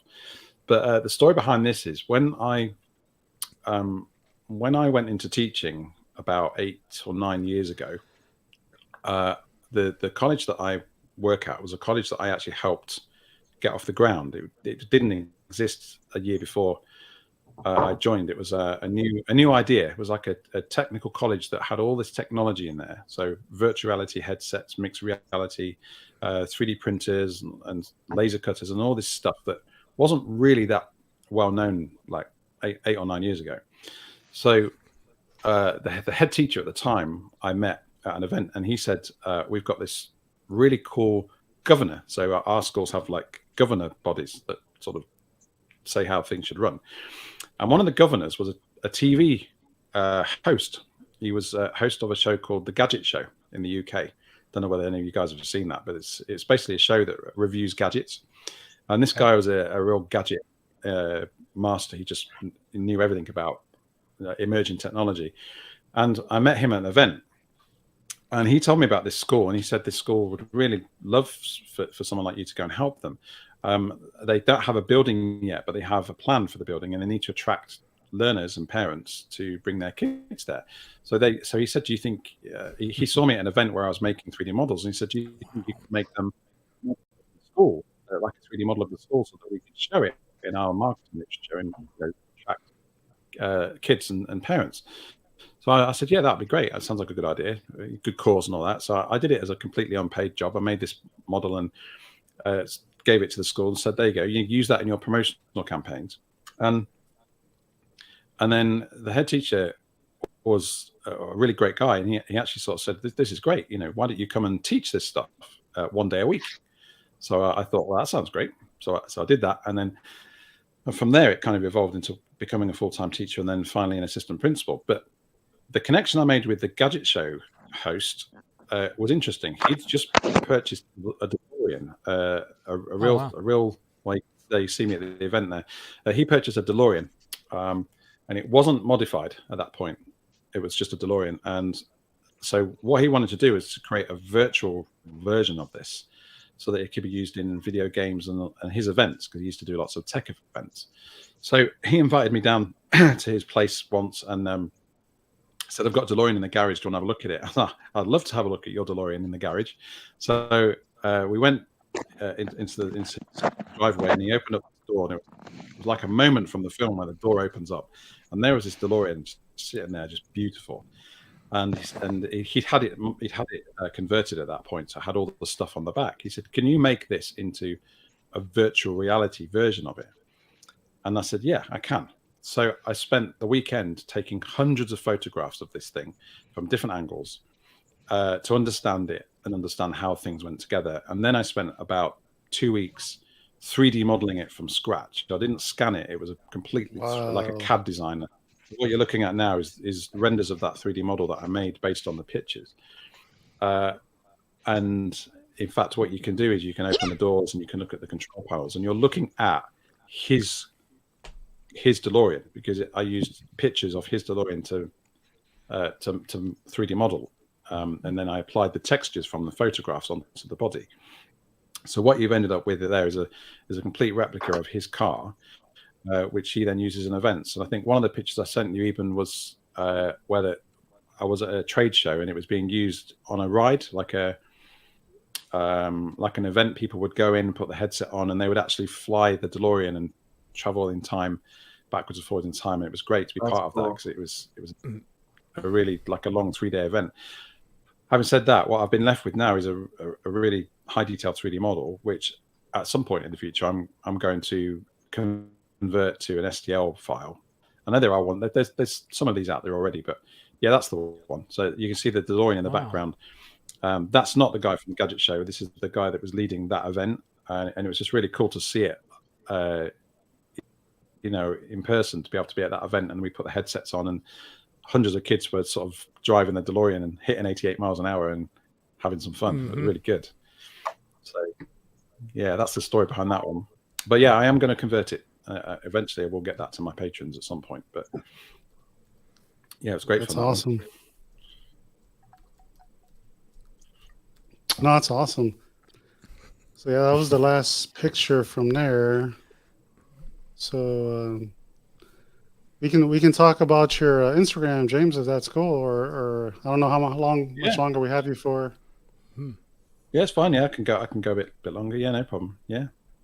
Yeah, so just wanted to share your Instagram page with everybody. Because Evan's hammered. Well, I'm so buzzed. Yeah, Evan's hammered. I am so buzzed. So so Instagram for me is just a place to share sort of work in progress and stuff, and to meet the amazing community. There's two very different communities that I'm part of. One of which is the room building community, which is all about the full size builds. Myself and Brian from the Smugglers Room and a few other guys put together the Facebook group that I mentioned earlier, and they, there are, I think, nearly 15,000 people on that group that are just insanely talented, and they create amazing room building projects. Like there's people out there with full room builds and stuff. It's just insane. And so you've got to check that out. And there is also something, a little announcement I do need to try and make about that at some point. find the message. For it. So there's one. Let me just find that. There's one community, and then the second community is obviously the miniatures and dioramas and stuff. So they're two fairly separate communities, but they come together because lots of the room builders display miniatures in their rooms and things. So there is a bit of a crossover. But I find that Instagram is geared up more to. There you go. Benjamin's in the room builders group. There you go. Yep. The Instagram is geared up more to sort of the miniatures and stuff. There's quite a few people that are into that on there, and whereas the Facebook group is more into the room builders. There's that sculpt I was having a go at that we were talking about earlier, the sculpt of the sand creature. So I've started to play with that. All forearms. Yeah, it was Robert Rodriguez doing a callback to Clash of the Titans. Sorry? I think it was Star Wars Room Builders. Is that right? Yeah, that's the name of the group. Star Wars Room Builders.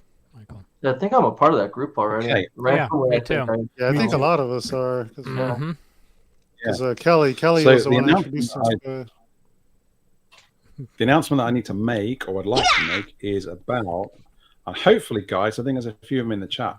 This is still the right details. So basically, we've had an Andor control panel competition. Where we challenged people to make control panels, like full-size control panels that would fit in the Andor show, sort of inspired by it. And we were going to announce the winners a little while ago, actually, but we couldn't do it. There's something happened, and we couldn't actually do the live show.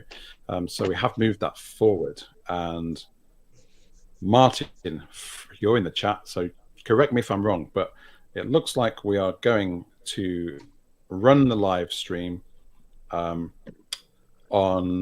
Sunday, February 5th at 4 p.m. Central Time on the Facebook Room Builders group. So Sunday, February 5th at 4 p.m. Central Time. I think that's the right. Please correct me if I'm wrong. But there we go. He says, "Bravo! I've got it right. I feel confident that that's the correct time and date." So yeah, that's when. Good job. It will be a fun. Good work. It will be a fun live show where we're going to sort of have the participation of the community as well, to be like the fourth vote or something similar to that. So we're going to have a bit of interactivity. So yeah, that'll be good. And if you guys haven't checked out that Room Builders group, it's really good. I mean, there's so many talented people on there with room builds that will blow you away. They're just insane. Full-blown cinemas. CG artist Ron, he's created an amazing Imperial themed cinema.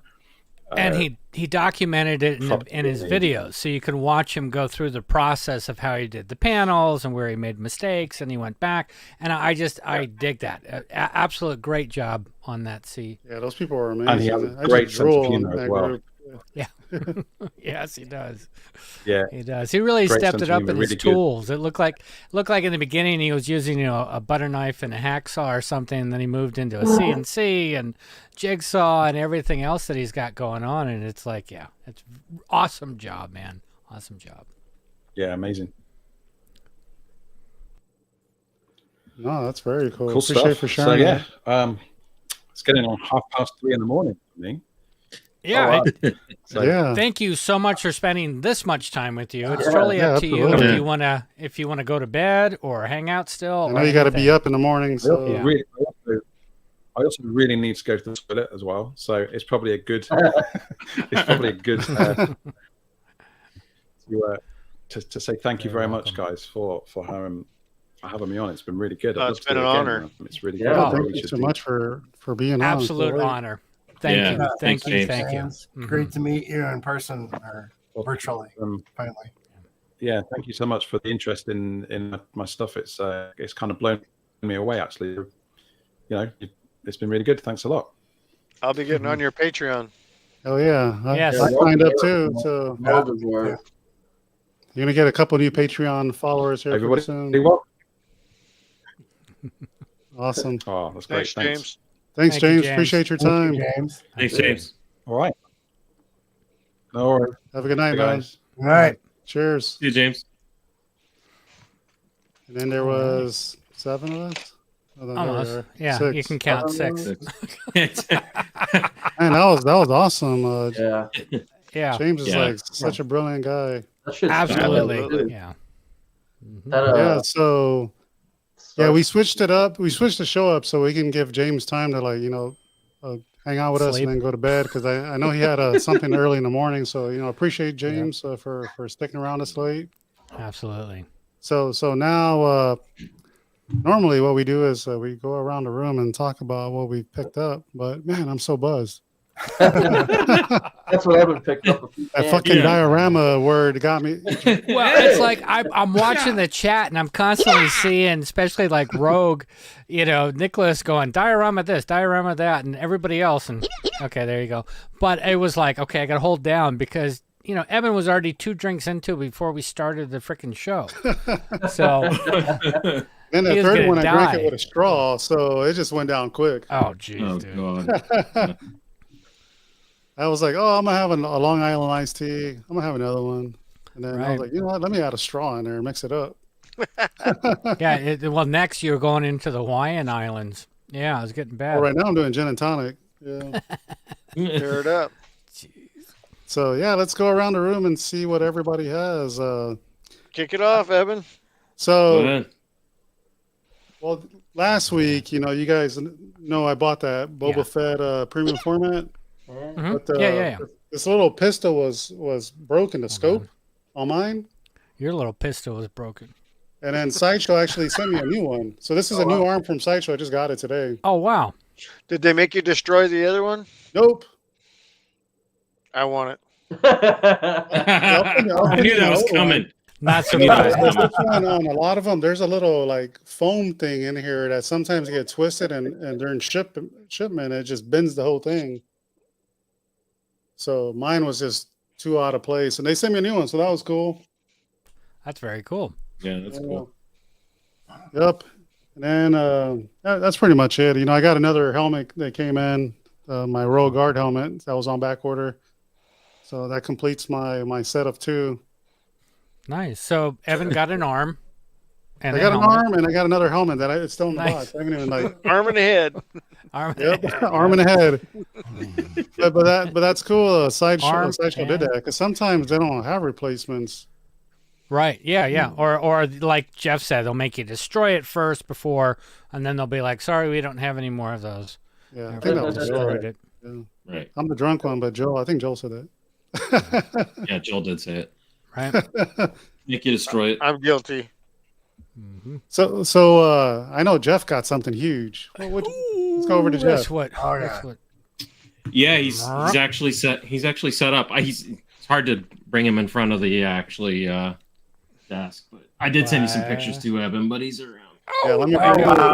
Oh my God, I'm totally geeking. Good work. Owner alert. Are you happy or what, sir? Oh, I love him. He's great. That's awesome. Your motion sensor voice activated. I'm geeking. You got to teach me that. Yeah, that's easy. I can show you that. It's easy, Joel. You just open your mouth and then you make sound. Yeah, it makes sounds. These are you guys say that like I say my painting is easy. I love those 2 together. Those 3 together. Awesome, dude. Even with the man, so cool. That thing's killer. Mm-hmm. Yeah. I actually found the restraining bolt in the box today too. I was like, oh wait a minute. Oh, nice. Oh, it came with one. Yeah, and it's magnetized, so it sticks around. So. I like the wires in the abdomen are really nice. You thought it might be too light, but I think it looks good. I think it looks better. Yeah, I don't think I would add any more to it. Now, it was interesting because I've been talking with David a little bit too, Boudreaux, and it does look like his waist could separate a little bit more, like he could come up a little on the top, but I don't know. So I can mess around with them. Those damn arms were like freaking nerve-wracking trying to get them in there. So yeah. These pistons look fragile, man. They are. Yeah. Wow. Luckily, this thing. So you did a really good. So Dan is the painter for Randy. He actually did an amazing job. Dan is the painter for your C3PO. For you, for Jeff. Yeah, for my C3PO. For Jeff. There wasn't the painter for Scott and I. But we got the homeless guy down the street. Because we got his But he boxes did an amazing too. job. Yeah. Yeah, he did. So- He did an amazing job. Yeah, this is so it's fantastic, man. Yeah. Super Like happy. Dirk says, the gold is nice. It's not too over the top. Nice weathering look. Yeah, exactly. Because to get that chrome shiny, to do it right, it's an expensive process because you basically have to go black. You have to chrome plate it like mirror, and then you've got a tint lacquer on top of it. So if you do see anything that's really, really shiny and looks perfect, it's an expensive finish. It's really hard to do. I'm researching that right now, and I'm having a lot of problems. I'm going to figure it out. Oh, the audio, yeah. Probably too late. If I don't figure it out, it's going to turn into a Java droid. So the motion, no, the motion's actually in his in that little port right there on his belly. Oh, that's cool. So yeah, so the sensor's like right there, front and center. Oh, I was thinking it might be in the neck. Let me it's right belly there. hole. Yeah, the belly hole. Belly. Yeah, I'm gonna pass the sound through my mixer, so just give me a second. You wouldn't want my life to get boring, would you? I'll help. Can you guys hear it? Yep. You can hear it just now. No. Don't hear it. I heard what Scott played. Yeah. Oh, okay. Yeah. So the interesting thing is like that board, as long as you load the SD card, you can load. I mean, I loaded like every phrase I could find on the internet into that thing. And that's still not even full on 32 gigs. So. Oh, no, 32 gigs. A lot. I mean, and if you're bringing them in as MP3s versus waves, all that other stuff, I mean, you're looking at like 10 megabytes per minute. Nice setup, dude. So, yeah. Now you need to get some pink foam and paint it like brown. Yeah. So I have a bunch of other droids I got to try to fit in there. Like I have the BD one. I also need to do some rewiring because I'm not happy about the R2 box that's underneath him because that has all the wires and shit in it. Yeah. So I got to scoot R2 this way and put the box behind him. But well, we might be able to make. Oh that my gosh! third First leg. world problems. Yeah. He's naked here, so if you're underage, don't watch this. Hey, Jeff, we might be able to turn that into the third leg there. Yeah, that's true too. Goldenrod PO. You know, like that would be controller leg. C3PPO. That's true. But yeah, this is kind of the build up. But yeah, it's a lot of it. Dude. It's freaking awesome. And then Night I got and day from what Scott and I got. Yeah. Yeah, I Big know. difference. Big difference. I got these from Joel. Hold on. Yeah, these things are cool. If you show these guys. The battery's not included, guys. I beefed up the antennas. With the lights. Yeah, the antennas were good. This one was on earlier, a couple weeks ago, but this is the little guy. Wow. Yeah, that's my favorite one. Mm-hmm. Yeah, he's pretty rad. And then the girl. Cute. Now, what were you saying earlier about that one? Yeah. You needed to do something? Gotta file out the hole. Yes. Exactly. Whoa, what? Yeah. Yeah. I got that stuff, and then I got stuff from Sideshow too. Like anybody has the Moff Gideon statue, might want to check your sword. It's bending the wrong way. It's bending the wrong way. So they did ship me a replacement, and it's been. I mean, I've had that thing for 5 months, so I want it. They didn't make you destroy it because I just heard Joel. I want it. You want the old one? I want the bent one. Yeah, you want the bent one? Yeah. He likes it bent. That's quarter scale, right? Yeah. Hell yeah, I want that. Yeah. I'll send it to you. I don't care. Yeah, exactly right. I don't want it. Joe likes battery's it not quarter included scale. stuff. Yeah. George I'll likes Joel it up. Roll it up, hashtag. quarter scale. Yeah. That's funny. That's all my stuff this week. Mm-hmm. That's it. That's the life-size C3PO. That's it. I love that thing. Yeah, I know, right? That's all. Yeah. I just want to finish. I just want to that. finish up mine to where I feel like it's complete enough because I got the other chest pins in. I still have the option if I need Joel's. They seem so short, like they don't make it. But like when I look at pictures of yours, they look like they're tall enough. I can't figure it out. So They're pretty tall. They're pretty tall. Measure them because mine are like 2.5 inches or 2 5/8 or something. And I'll measure the nipples for you. Yes, please. All right, I think we're caught up on these. Okay, good. Damn it. J2SO, man, tell us what's going on. I didn't get C3PO, but even cooler, Tuesday my tire exploded on the highway, so I bought a new tire for $150. So that was dude, that rocks. You found a $50 tire? $150. Oh, $150. Yeah. Yeah, unless you're like the other tires look good, so usually do a set, but they look fine. I'm like, cool. And I don't know if you guys know Tampa well, Jeff. You know, there's the Howard Franklin and Courtney Campbell, right? It's like 5 mile bridge between Tampa and St. Petersburg where I'm at, and my tire blew getting on the bridge, so I'm just stuck standing in the middle of the bridge for like 2 hours waiting for the tow truck because I don't have a spare, and I'm like, this is sweet. So but I did get. I got this. I ordered this back in I think November from tattoo artist Rob Morrow. Oh wow! Oh yeah. Yeah, that's cool. I've been collecting these like different from different artists. These traditional style things. Pinups. The first Clone Wars one I saw, so I was like, oh, I gotta get this. So That's really cool. it was this, and it came with I'll be right back. Got a strip for y'all. So it came with the shirt too, right? So it has like the. Oh wow! 232nd, and then the back. Oh, that's cool. That's awesome. Cool. Yeah, so he did like a package deal, back in November, and I was like, oh, I gotta jump on that. I forgot about it because I got it during my honeymoon, and then it came in the mail. I'm like, oh hell yes, I gotta frame it. But yeah, I have that's cool. I have like my archway from my kitchen into this room has all these like traditional style artwork for a couple movies. So yeah, I got that. Paid Tom Spina more money, so you know how that goes. But I want those damn Tauntaun heads, so I did like an advance pay on that as well. So nice. That's it.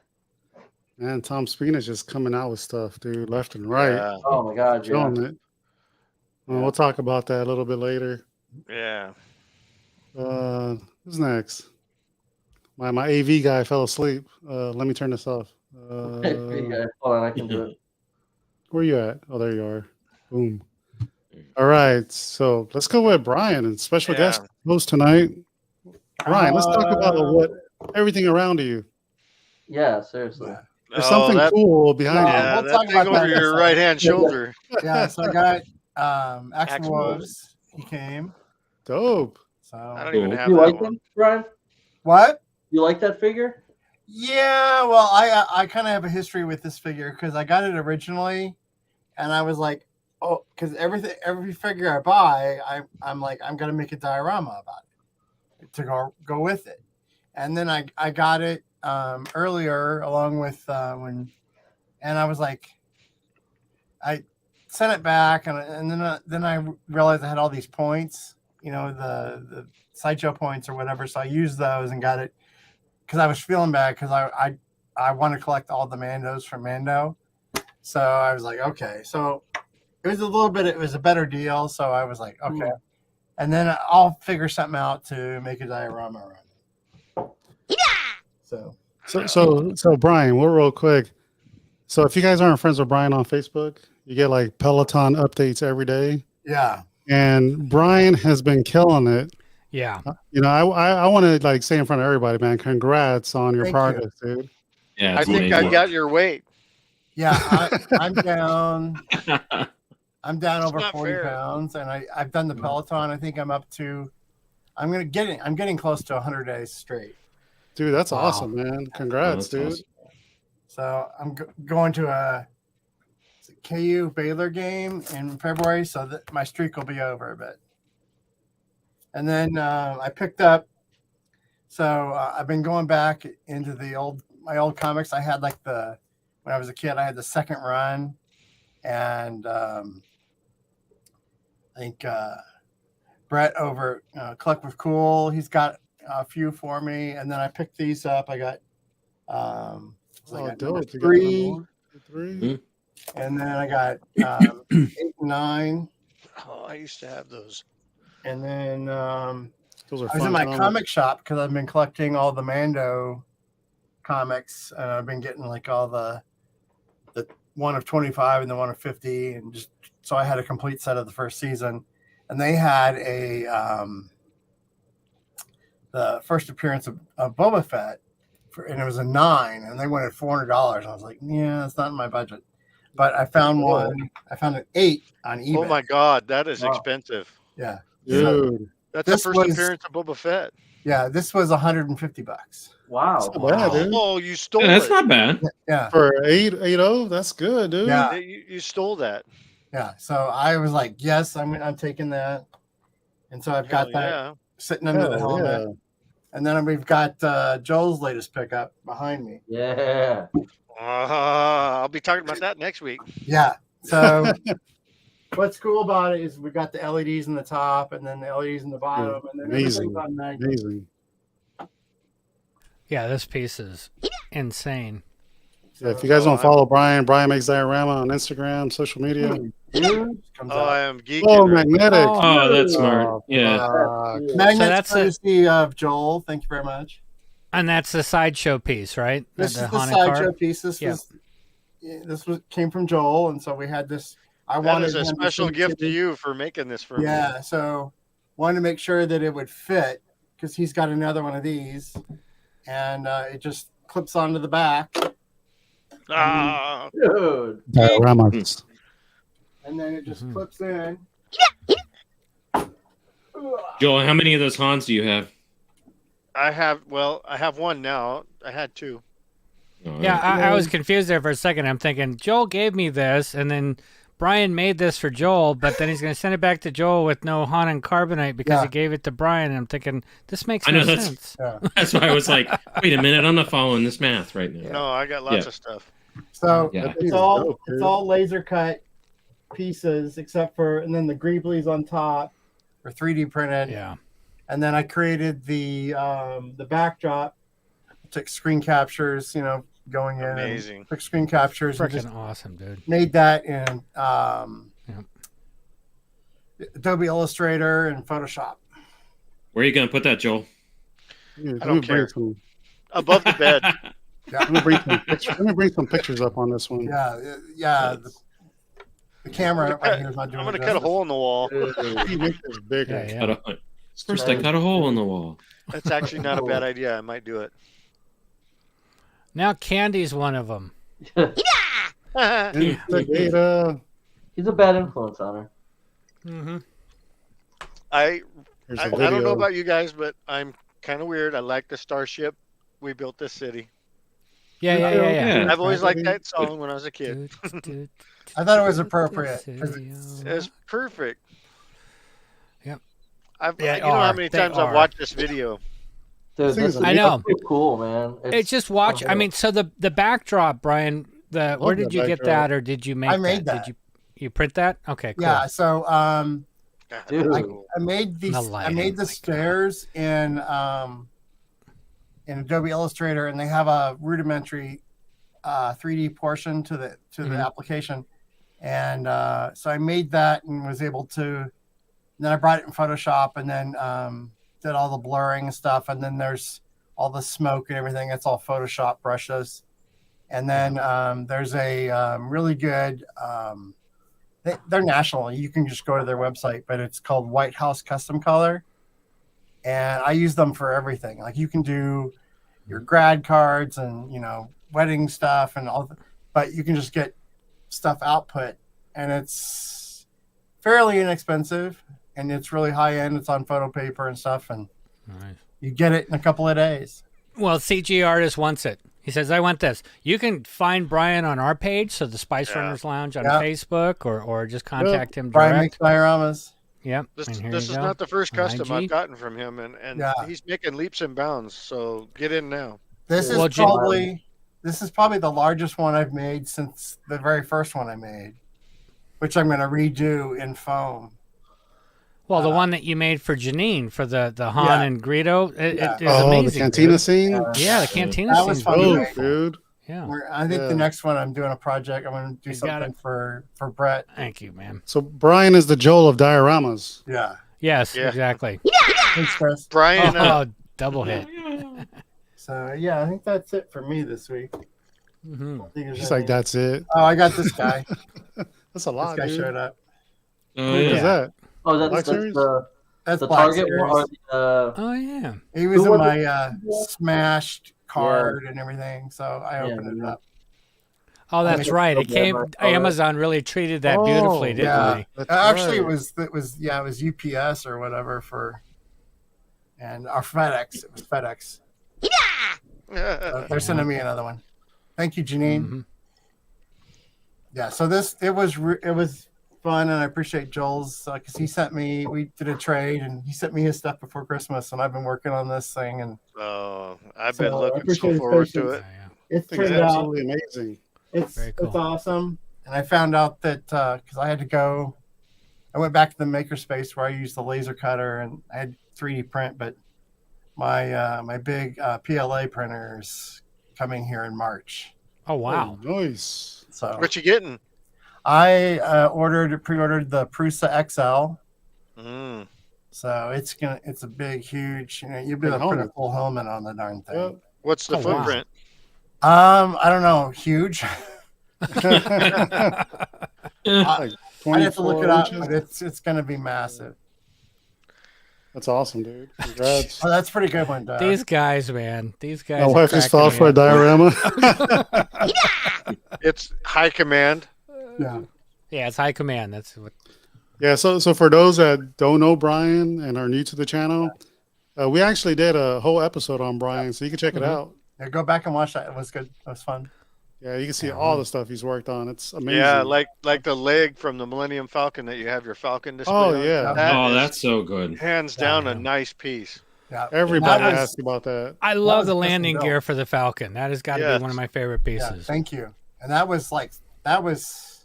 well, there was a few 3D printed pieces, but it's mostly scratch built. Yeah, with piping and stuff. Yeah. PVC and then styrene and yeah. I really every time I go to Show Home Depot, off. I think I should make one of those, but I don't.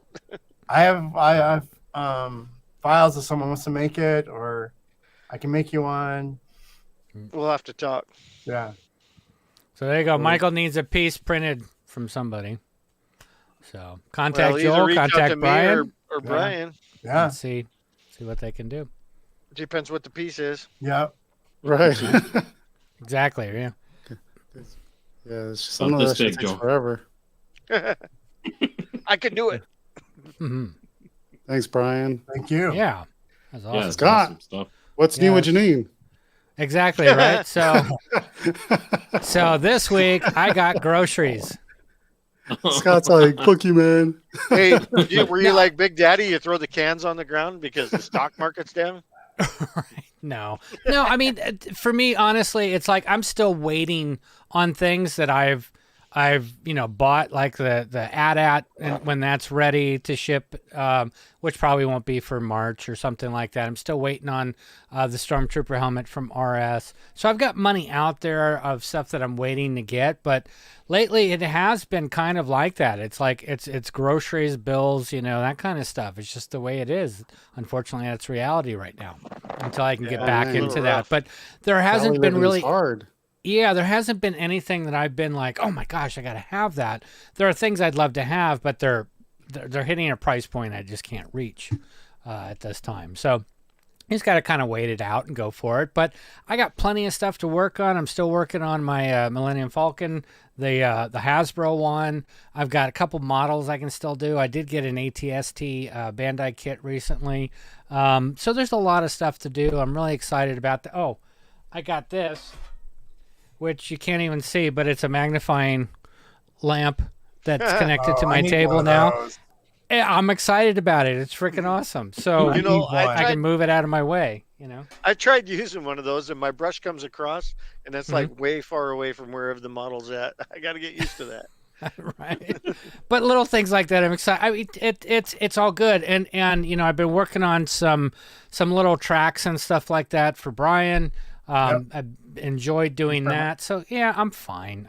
You know, it will come when it's ready. But Janine, because she's the most important one here, has been getting the little Lolas and repainting them. The Tiffany blue. We saw somebody had done one in the Tiffany blue and said Lola something or other. Did a fantastic job. He did an amazing job. It inspired her to give it a shot, and then she wanted to do another one, so she did another one in black and gold, and she's been having a blast with weathering stuff and doing all that, you know. Tell us about this picture right here. Oh, Max. Okay, so this is Max up here in the corner. When we first got him, because he's 5.5 years old now, we first got him, I played Star Wars downstairs, and he was sitting in a tree, and he watched almost the entire movie like that.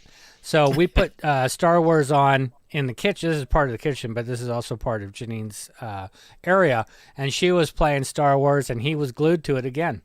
So our cats absolutely love Star Wars. That's awesome. That's hilarious. So it's not just the wife. Yeah, he's totally watching it. That's awesome. That's awesome, man.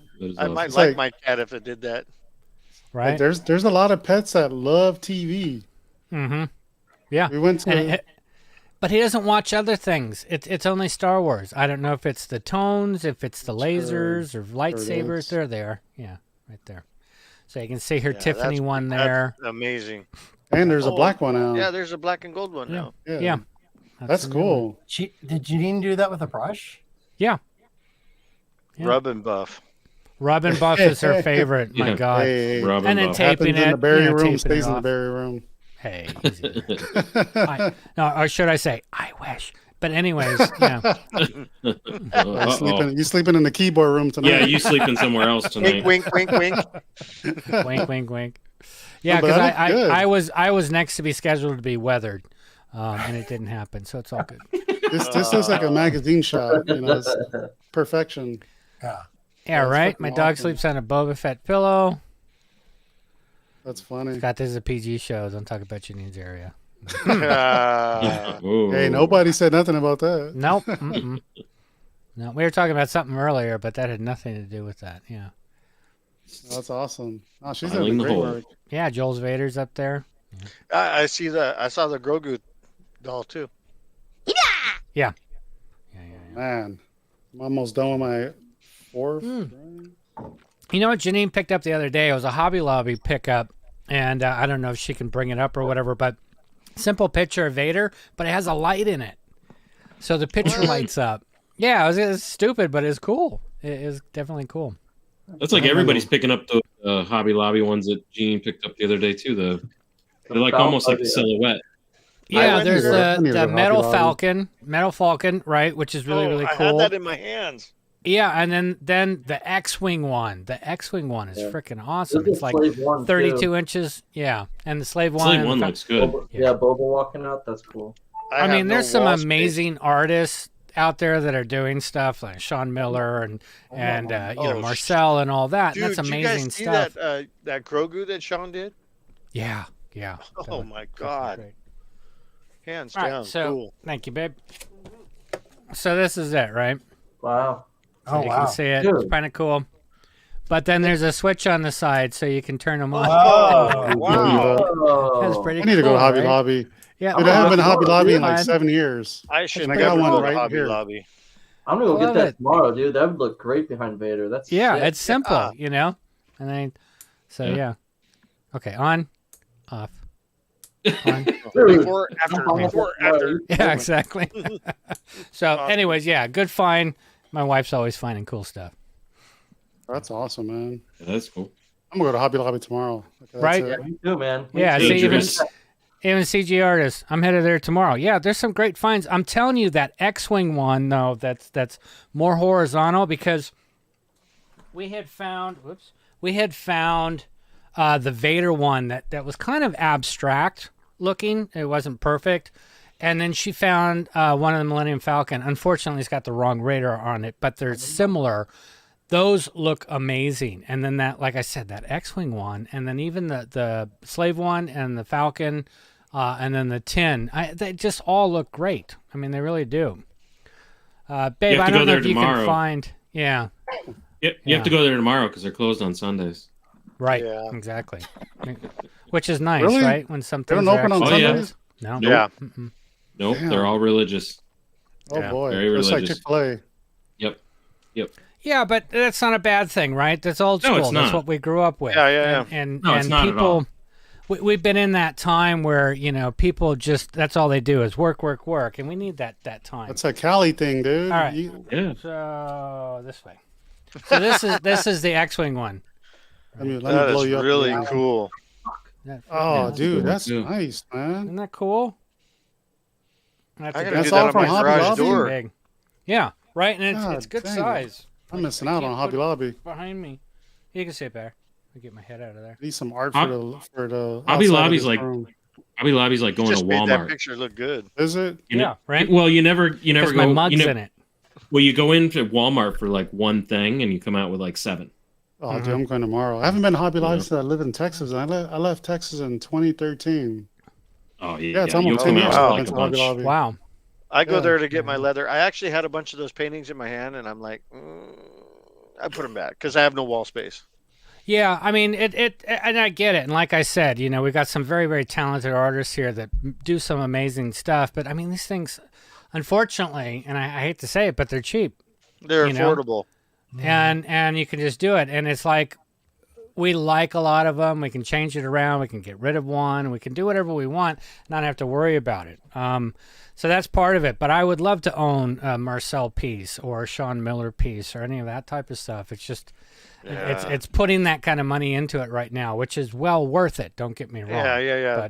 But the time they put into it makes it worth it. But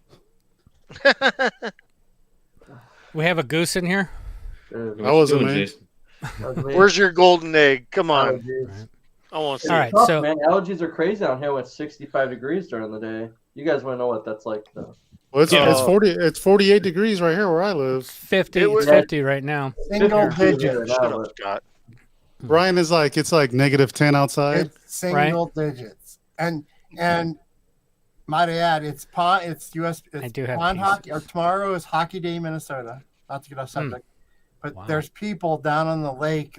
It's the U.S. Pond Hockey Championships, and every time they score a goal, there's a siren that goes off, like a police siren. Oh, dude, get your potato launcher and launch it over them. That's what I would do. Wow, -20. What So is do you that, guys- though? Celsius or Fahrenheit? When it's this kind of degrees, when it's that cold, are you guys still like outside eating ice cream? Or, because I know some of you are psycho like that. No. Canadians are crazy. They're They probably are. fighting each other in the back. Hey. It's like Fight What's Club. up, PJ? I didn't see Hey, you PJ. earlier. Paradox Nerd.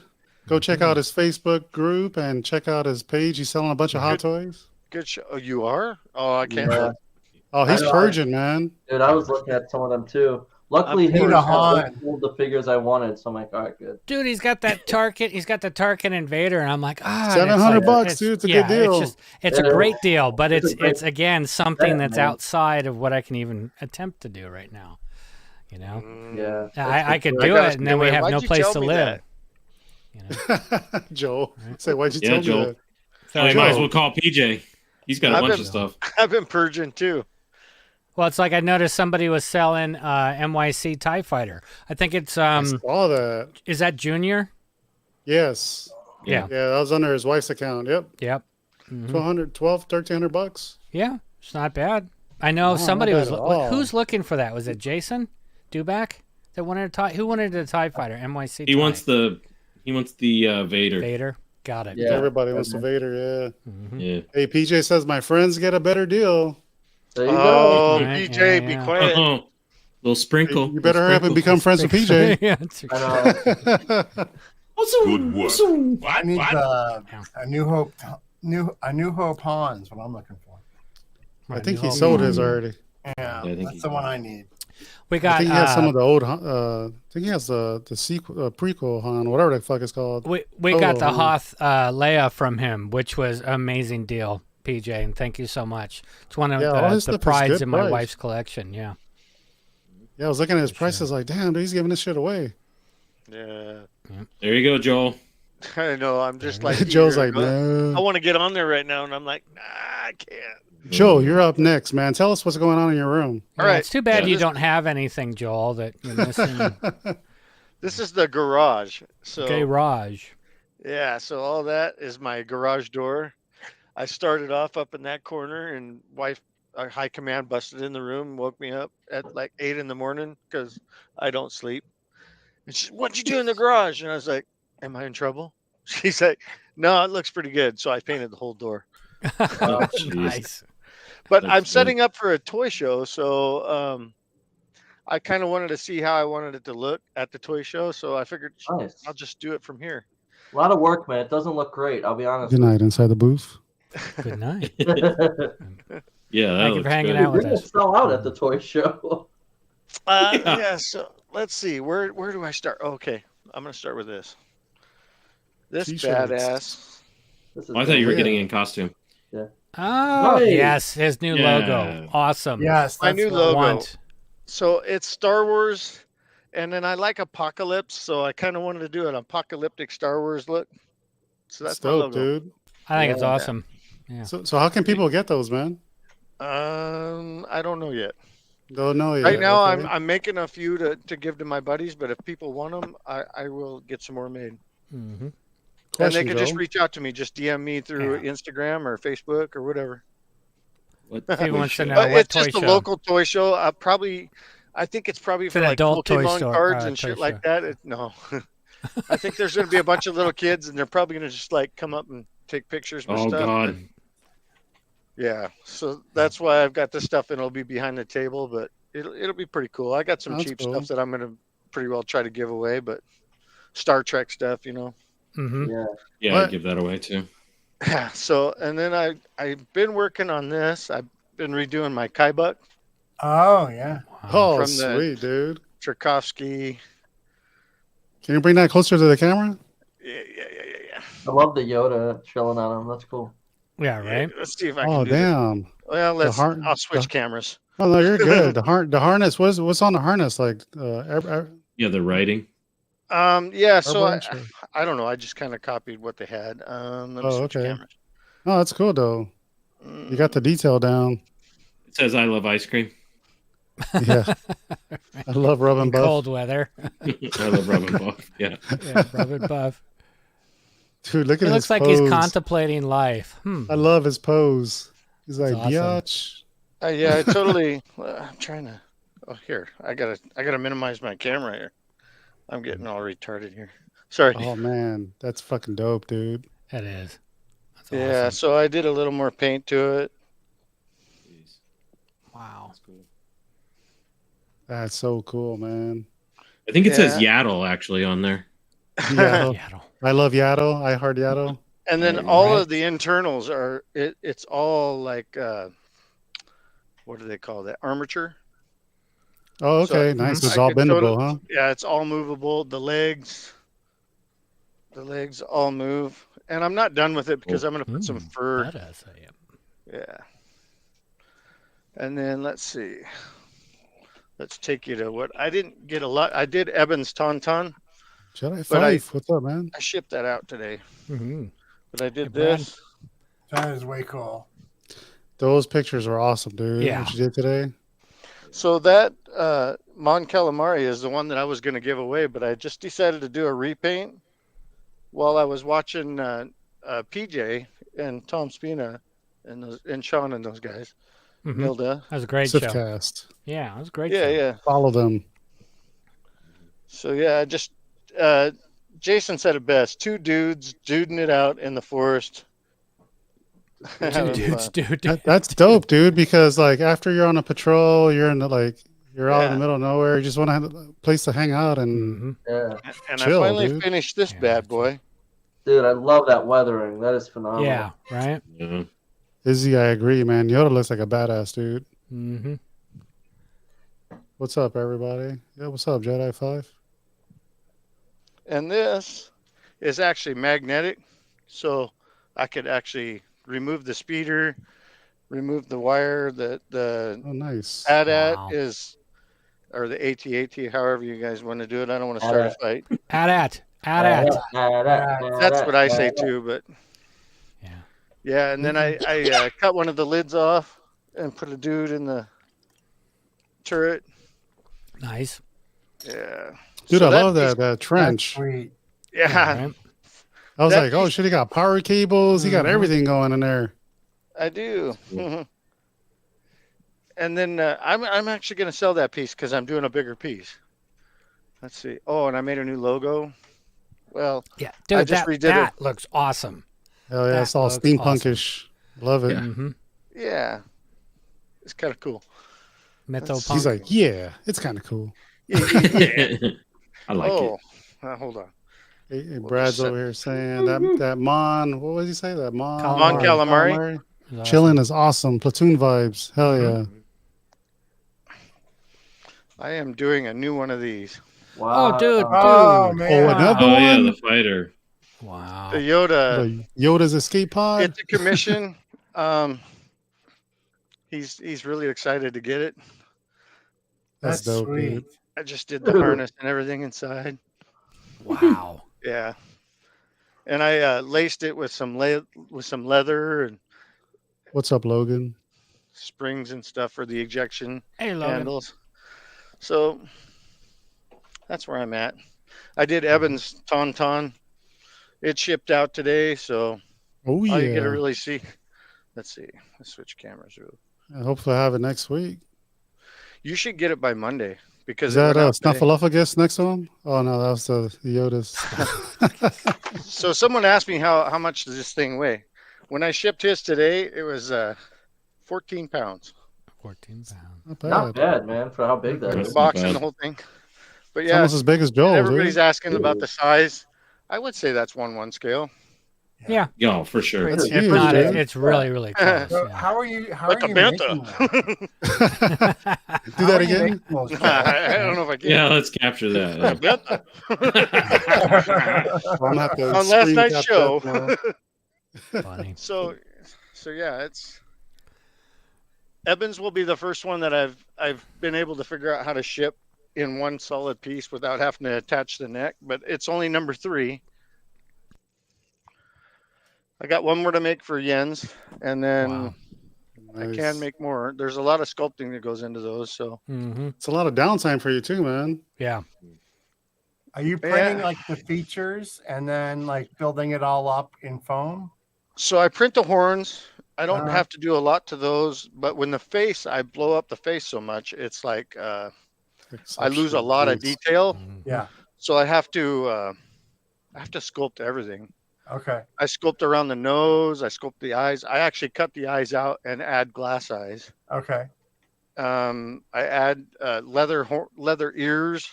Yeah. The teeth and the tongue and all of that is sculpted. Okay. Nice. And the harness is all handmade, which is a major pain in the ass, which I get why there's such a gap in price between Regal Robots for the harness and everything, because it's a pain in the ass. Well, and you're also, you know, Tom and what he does and his level and everything else. It makes sense. That's to pay for licenses too. Hands down. Yeah. I'm not even comparing myself to him. So no, yours is the Joel version of what you like. Yeah, it's actually what Jens wanted, and I drove myself to make it that way. Got it. So yeah, freaking awesome, dude. Thanks, man. Hey, Joel, when you go to a toy show, are you taking commissions there, or are you actually selling things at the toy show? So I get all sorts of things. Logan. So like the last toy show I was at, which was up in Spokane, a bigger city, I got a guy that came up to me from Idaho, and he said he's making a 3D movie, and he wanted me to make like his speeders that he was working on. He showed me some pictures and stuff, and he wanted to know if I could do it. And I says, I'm sure I could. There's no way I couldn't. But, you know, I take that all with a grain of salt. You know, yeah, I don't know. I just was curious if you look to like sell everything there, or you're trying to like get people. I don't to look bring to you sell ideas. anything. Yeah, So I bring the stuff for the kids and stuff to go through the totes in the front. And then I keep the stuff in the background. They want to take pictures with it. A lot of pictures were taken with the Rancor last year. So nice. Do back. Brad says he was born in Spokane. Oh, awesome. Jeremy Spokane. But yeah, I do get No. commissions off of it. Yeah, I bet.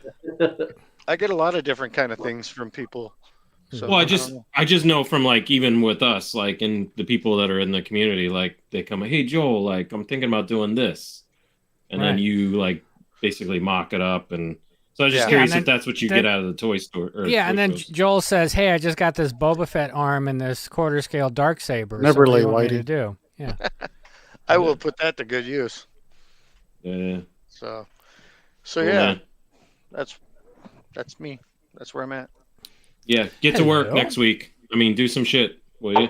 Well, I got printers running for you, and I Just got printers kidding. running for all my printers are running for I everybody. burned his printers for the last like 2 weeks, so my bad.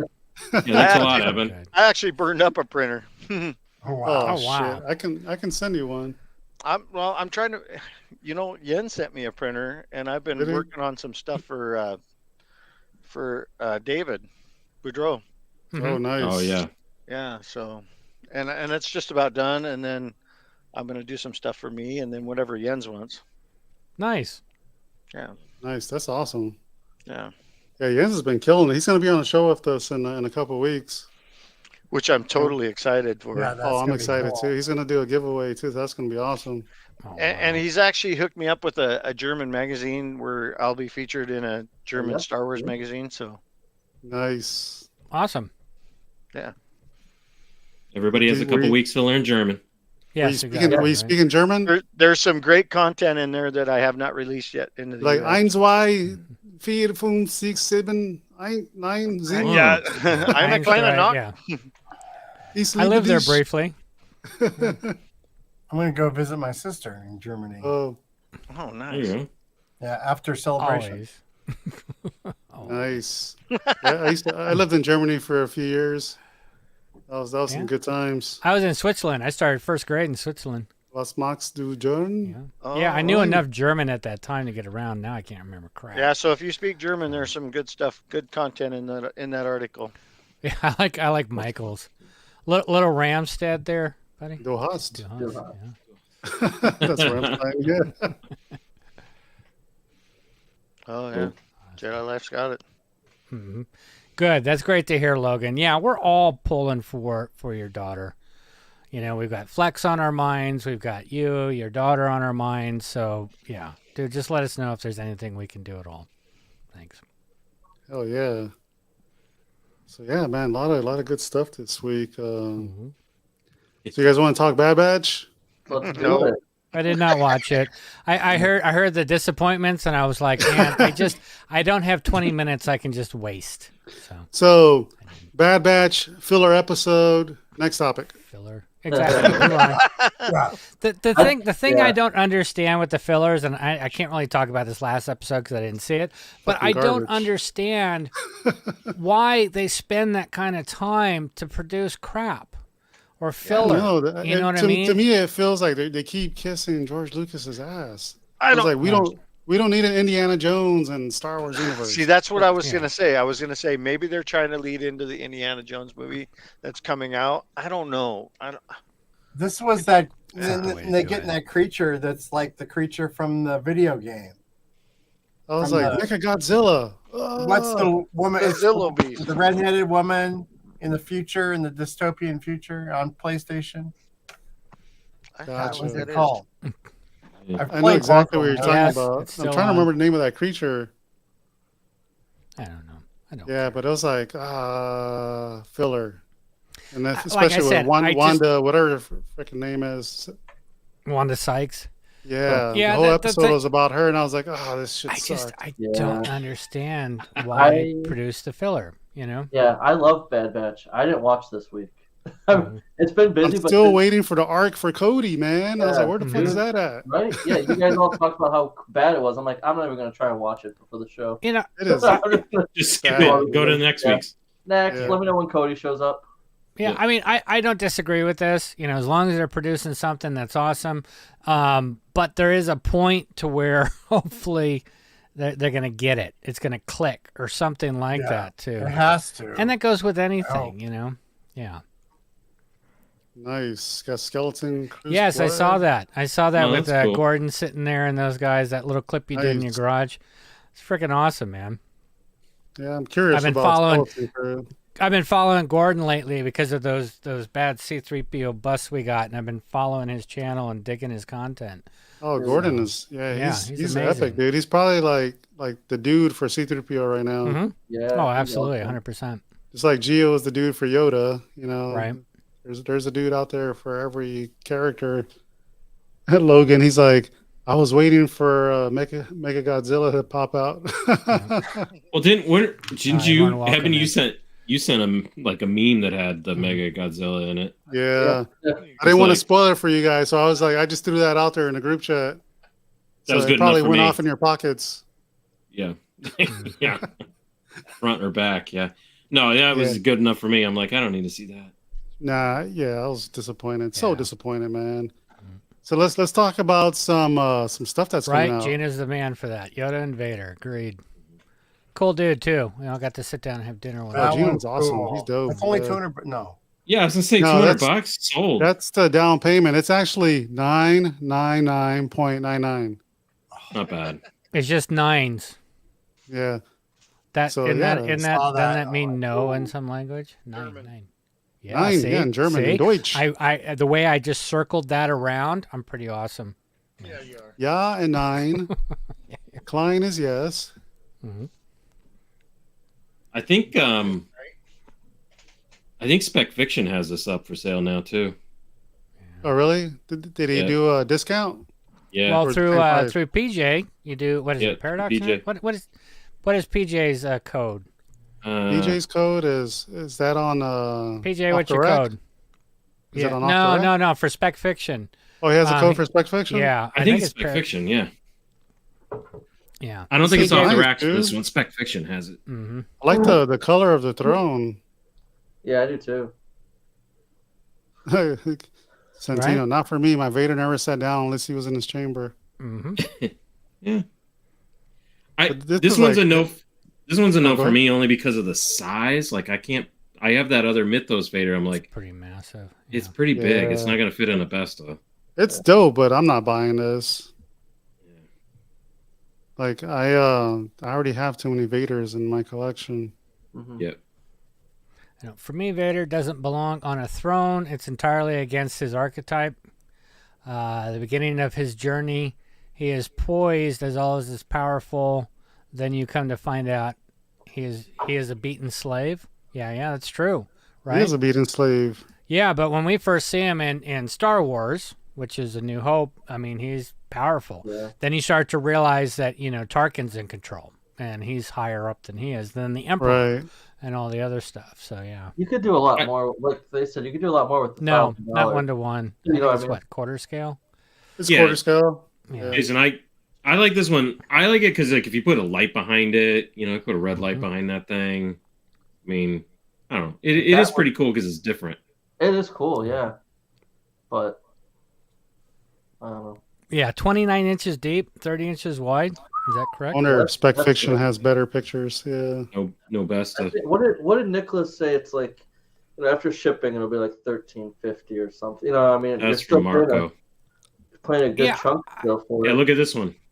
Look at his cost, Evan. Look at his cost. So $30 cheaper. Yeah, and then I think he offers. What's his shipping rate? Plan. No, what's his shipping though? I think his shipping is free. Free in the U.S. You can't beat this. No.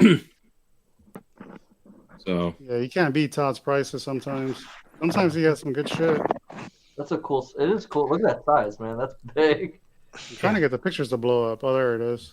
I mean, everywhere else that thing shipped is like $1,200-$1,300. Yeah, man, it's stupid, man. The shipping. It's cloth too. That's a great price. Yeah. So what's the dimensions here? 18 by 18.9 height and 31.9 width and 29.1 depth. Deep. So definitely won't fit in the Besta. That's true. So it's basically like like if you go back old school, it's a 36-inch TV when they're about 28 inches deep back then. Yeah, so you put and it in could those, have fit in those nothing. pack systems. Yeah. That thing weighs double. That's 2 Tauntaun heads weight-wise right there. Sean says I was going to get it until I found out it doesn't fit in a Besta. Yeah, this thing is bigger than a Besta. It's cool. It's huge, man. It's a good centerpiece for anyone's collection that doesn't have a Vader. That's Evan. I think that's the point. Yeah, that you make is it'd be great, but if you have that Vader bust like you have and Jeff's has, it. You know, I have my life size. It's tough to then get a giant piece that isn't. You know, I mean, if you already have a bust, then You got like 3 Vaders. Well, it's like I'm in great with what Brad's saying is 5 Vaders. corresponding to what you're saying. It's like, yeah, I've got the EFX helmet. I need to get shoulder armor, and I want to Right. put it and turn it at least into a bust, if not a 1-to-1. So yeah, it's hard sometimes with trying to figure out. Yeah, what's the weight on this thing? Does it say? it said I don't 33 know pounds. if it does. Oh, does it? Yeah. 32 pounds. Yeah. It would look cool, like under your TV or like on the top shelf over your TV. Like, I don't know. There's just a lot of Vader stuff right now. It's crazy. Right. Like So Batman. remind me, where's this Vader from? Is this from like Kenobi? Yeah, I think it's because that's the only time we saw him sitting on a throne besides being in the chamber. And so there's this the would be a interchangeable Kenobi face, piece. too. He has the damaged box and helmet you could change out. Oh, there's a swap out? Yeah. Oh, that'll be dope. So if you can get the swap out like front chest piece and the helmet. Yeah, for the Kenobi version where it's all beat up and weird they don't have photos of it here, but I did see a. Yeah, that's what I was looking for. Yeah, that'll be cool if it did have that swap out. Michael is saying so many better Vaders out there. It all comes down to what you like, you know. Yeah. I think it looks pretty good, but I think my favorite Vader is A New Hope or Empire. That's like that's where I stop. Revenge of the Sith, I hate it. I absolutely hate the helmet. You hate you hate it? I hate it because it's perfect. It's symmetrical. Yeah. It doesn't look right to me. That's why I don't like it. Ruin it though. Now I hate Return of the Jedi Stormtrooper helmets. Those things look those ones are all awful, squished. dude. They're good. They look like they're missing chromosomes. Yes, Yeah, they're great exactly. though, right? But they're horrible. Yeah, they are horrible. I But Vader. I agree. Empire is. What's up, Brett? Hey, Brett. Yeah, this is cool. Yeah, but it's cool. It's very different. At least they tried a different pose and a different thing. So God, what? What did I click on? You get what? Santino. Yeah. Brian, what do you think about this? First shot, I saw this shot with all the background, and I'm like, because I remember that scene, I like that scene, and I like the heart in my mind. I like that building, and I wanted to build that as a diorama. Still do. Yeah. And I thought I saw this with the lights and everything, and I thought, well, does it have the background? Is it the whole thing? And then you move on, and it's just the statue. And I agree. There's a lot of, if you're going to spend that kind of money, there's a lot of probably better Vaders. But if maybe you don't have a Vader and this fits into your scheme somehow, then yeah, go for it. But cool. I would, it's almost too big. I would build out that whole kind of room with and so if it was smaller, that would be cool. But I was like, oh, that's really cool, with the window and everything. But then it's just the thing, and I was like, oh, okay. Oh, and I'm not a statue guy either. I want to collect something that I can build something around and You can probably do this on 1/6 scale and do it better. We're in the same boat, boss. Yeah. Here you go, Santino. Yeah. There you go. All right, so that was the Vader. I'll drink to that. That's a cool piece. So let's look at some Regal Robot stuff. So there's some good stuff coming out. Yeah, they've been dropping a lot of stuff. So they got this embossed art that came out. Yeah, they're not bad. I love the Empire one and the the metal stuff. Yeah, this stuff is That cool. one's cool. That one's really cool. Yeah, he was talking about that on Sitcast, and I was like, man, that's pretty. Yeah, cool. he said, what do you say? It's like $6 shipping or something, but it's like $2 if you get more than One, he yeah. said So it- if you get all three, yeah. He said on the Facebook site, if you like move it around and stuff, it has some sort of reflection to it. No, it's tin. It's like that metal. So if you start to move it, it'll do that whoop, whoop, whoop, whoop, the metal sound if you shake it. No, like the way he had the pictures and stuff. I thought it had some sort of different colors to it. Oh, I don't know. The way I heard it. Yeah. These are nice because if you're going to get the other ones, I mean, they're just so big to display, right? The originals, right? These are just really scaled down. Nice. Yeah, they're little miniaturized versions. Mm-hmm. Yeah. 11 and they're affordable. They're really affordable. I might get like that the first one. the Empire Strikes Back one. Yeah, I like that one. That one's because that's. I mean, that's the movie, right? Yeah, that one's the coolest one, and I've got the poster from Jedi of that. So. Yep. Yeah, yes, we know you do. You always shake your prints. We know. We know. And then he changed the Re-Ease release date. It's not on the 15th anymore. It's on the 1st. Wow. So I'm on the fence on this one. It's concept. It's big. What's up, Joe? Tell us what you're thinking. It's a little too small for me for the price, but there's a signature to it, so I don't know. I may get it because it's badass. $3.99 is not bad. Yeah, Brad, I'm down in San Diego. Due back deliveries is up in LA. But yeah, thanks for the invite, man. Because when you think about it, the signature. What would the signature cost you? Like $100 maybe? Yeah, so that's where I'm at with it. So like, I want to do a full figure with this. Yeah. This guy doesn't do a lot of. This guy doesn't do like a lot of cons or anything though either. So it's kind of hard to get his stuff. Mm-hmm. Yep. From a I'm signature definitely getting this perspective. one. It's a great character. You're gonna get it, Eben? Yeah, I'm gonna get it. Oh, you just enabled me. Thanks, man. Thanks so much. This is the first one that I've seen that I was like, oh, I might get because I love this character. Yeah. Oh, I love this character too. So this is the first one, and then what was the game? The Kyle Katarn game. They were in that. This species was in that game. I played that game to death. So Shadows of the Empire. Yeah, so I played that game to death, and I love that game and this character, and so I was like, this might be the one that I get. That does. I think I'm gonna get it. Eben just enabled me. I think this is the best one for me. This is the best one that he's done too for me, for my style and stuff. Like this maquette looks good. I'll probably have to get Weekway too because I really like that one too. Yeah, that one's nice too. Yeah, the Weekway looks pretty good, and it's good size. I got the Tauntauns. I might as well just stay with them. I'm gonna get them all. Keep doing it, man. Keep going. Yeah, the Weekway is the only one I don't have from his it. archive collection. You know what, Joel? I'm going to do it too, so now you have to do it. Okay. I got the Gamorrean, I got the Jabba, I got the Tauntaun Maquette, the Tauntaun heads. Yeah, Tauntaun Maquette's pretty awesome. Yeah, I didn't get the Jabba though because I want to make that what does he look more Chinese looking? Mm-hmm. The one that he. I don't know. You know what I'm talking about? The Jabba. You want to make the Fu Manchus? Oh, yeah. Oh, yeah. That's. I'm gonna hand sculpt that. I got the Max as well. Santino, he chose the Gentle Giant Cad Bane bust. Yeah, so I got all of these except, of course, this one and this one. Yeah.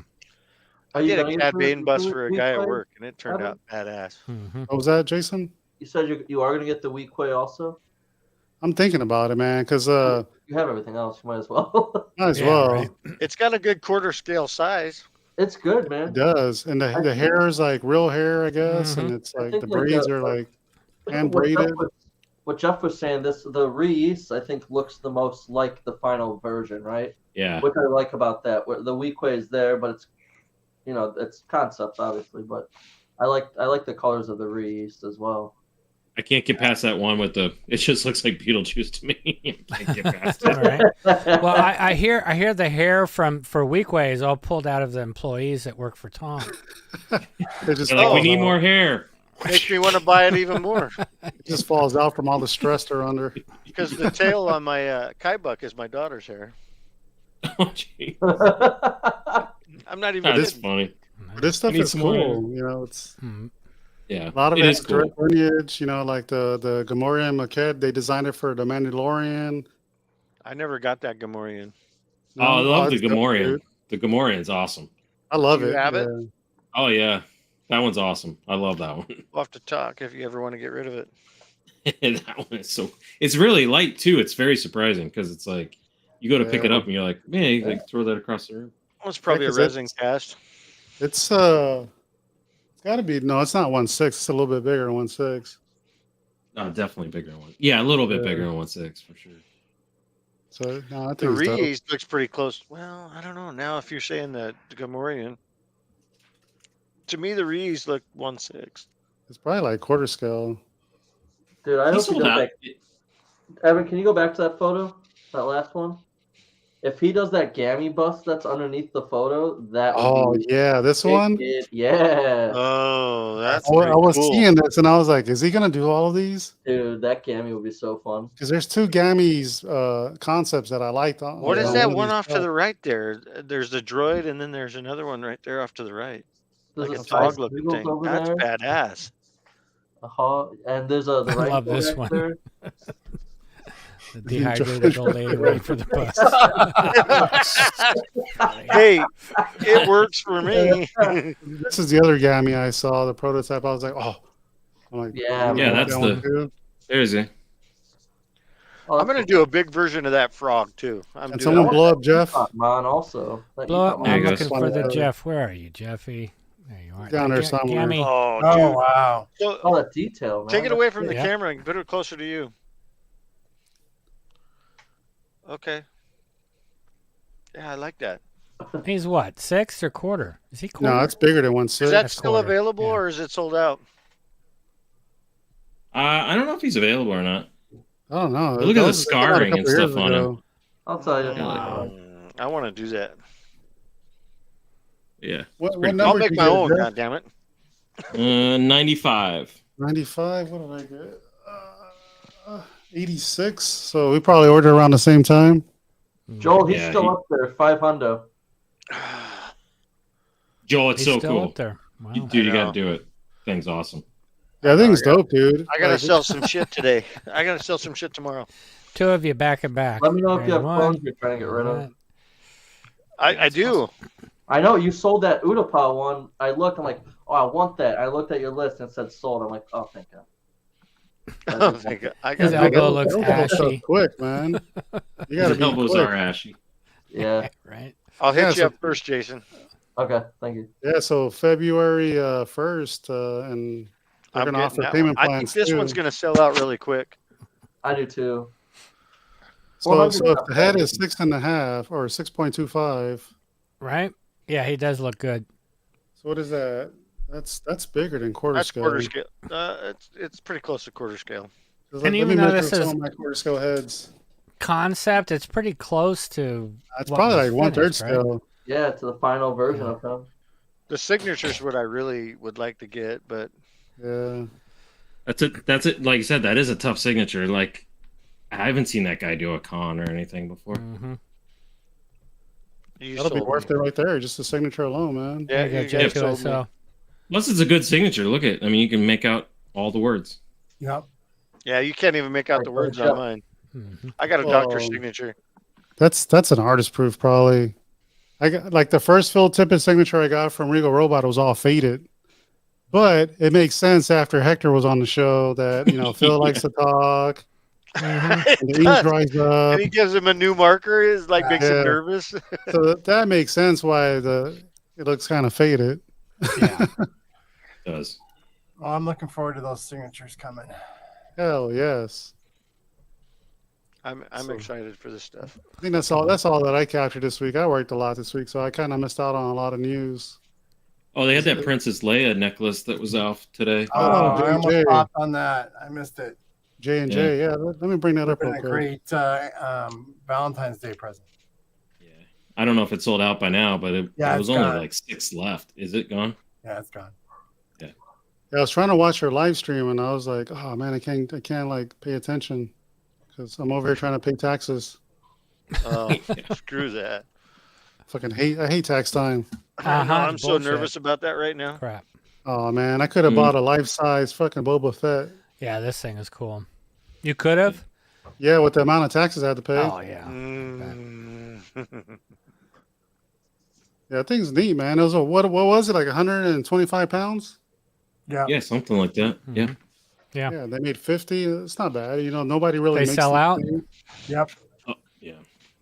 So I don't think there's any more pictures of it. I'd probably Whoa, never buy what is that. that? I don't know, a Boba Fett jetpack. Wow. I need to go through my history and figure out what's going on with my Bush helmet with Randy. Yeah, right? He probably forgot. You ordered dude. that thing like 8 months ago. Yeah. Randy's That too has been a busy while. building lightsabers. So Well, no, that thing should have been done because Joel ordered it and it went off the site. So that means he had one. And it should have gone to Joel. Yeah. So. And he wasn't painting it or anything. It was just a flat. No, it was just, Yeah. he's too busy building the city to start lightsaber. I'll figure it out. I You need to get on him, dude. You probably forgot, man. Mm-hmm. Well, send him a note, Joel, and then I can send him a note too. Right. We'll all send him notes. I'll send him notes. I might let PayPal send him a note. Yeah, There you go. Nice. Yeah, so that's all I got, man. Well, we got 2.5 hours into the show. We're doing pretty good. So I do have a random topic. Yeah. Has nothing to do with Star Wars. I am wearing pants. No pants. I'm trying to find it here on Google real quick. Just wearing pants. How many How do people you are spell- how do you spell following loofah? tonight? Like the loofah you take a shower with. What's that? Oh, there it is. I That found it. was- What was that? There's Marcel. Mm-hmm.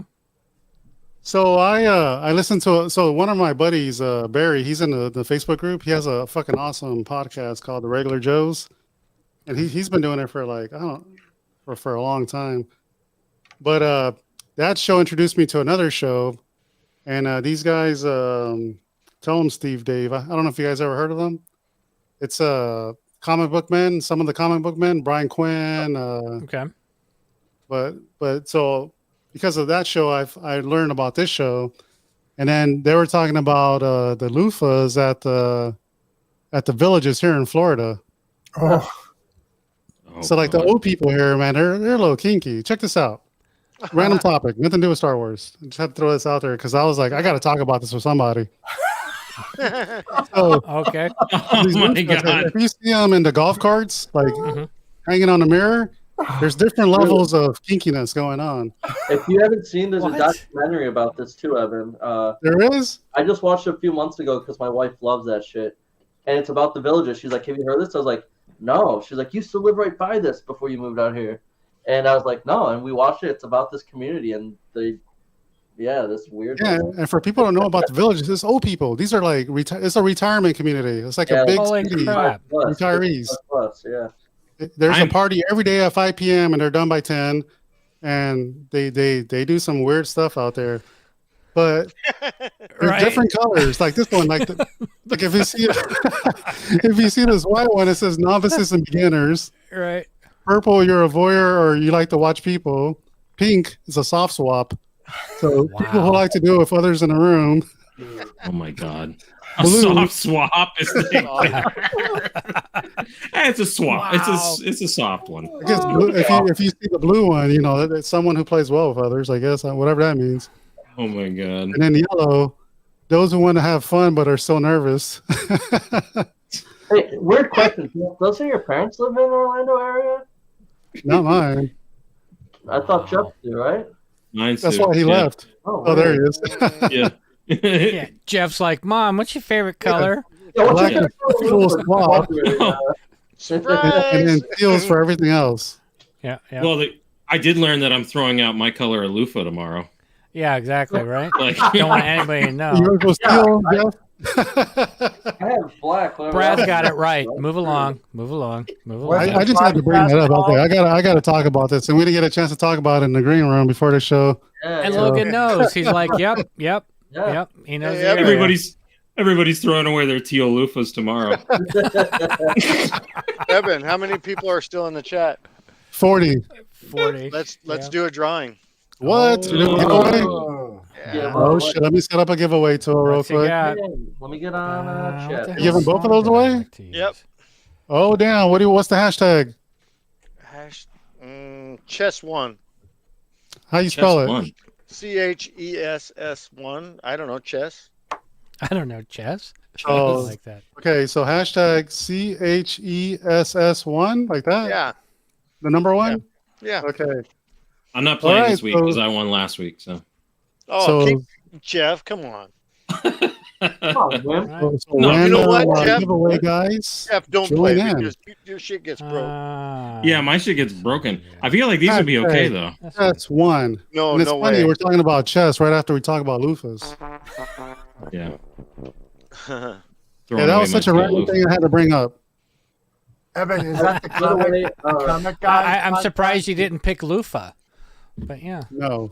We are starting next week on the website selling our teal Spice Runners loofahs. Speak for yourself. And you can swap them at every convention you guys meet up at, whatever you want to do. It's fine. Yeah. A soft swap. A soft swap. Loofah chest. Yeah. I got to look up what color that was. We wear loofahs on, so we know how. Soft swap. What was soft swap? Yeah. Pink. Pink. Teal is like what? Pink. It's pink. Yeah. That's funny. Teal is the color you don't want. Exactly. No, you That's want what I teal. was saying. Throw that Speak away. to yourself. If you want to increase your chances.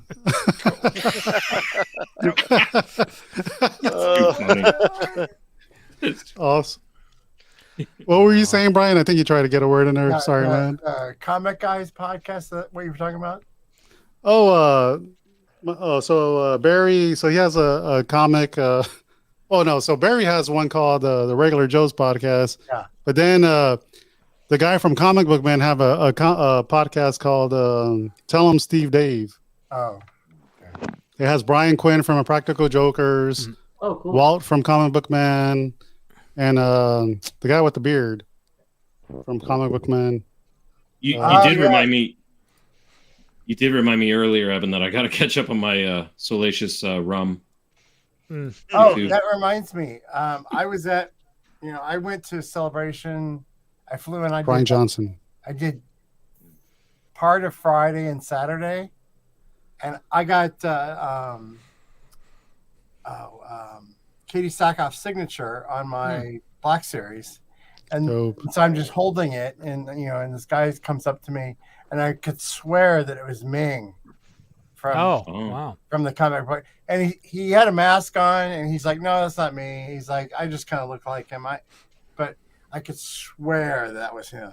Oh, Ming is like 5 foot nothing. Yeah, he's tiny little dude. He was a tiny, right side. Tiny little dude to you. Yeah. Well, it's funny because at LA Comic Con a few years ago, like I went to go crash their booth, and they weren't there. Wedding crasher. And so I went, like I started talking to their PR person because they were stuck in traffic. Him and Brian Johnson. Thanks for reminding me. I forgot who put that in there in the chat. Dirge, yeah. And so I was standing in their booth, like I was part of the cast. And then they show up and they're like, "What are you doing in here?" And I got like free autographs, which was pretty cool. Nice. I started talking to them. So chess 1, let's do this. Let's collect. Like, the comments have been collected. There's 21 entries. Thank you all for who entered. Yeah. And Scott, play some music, man.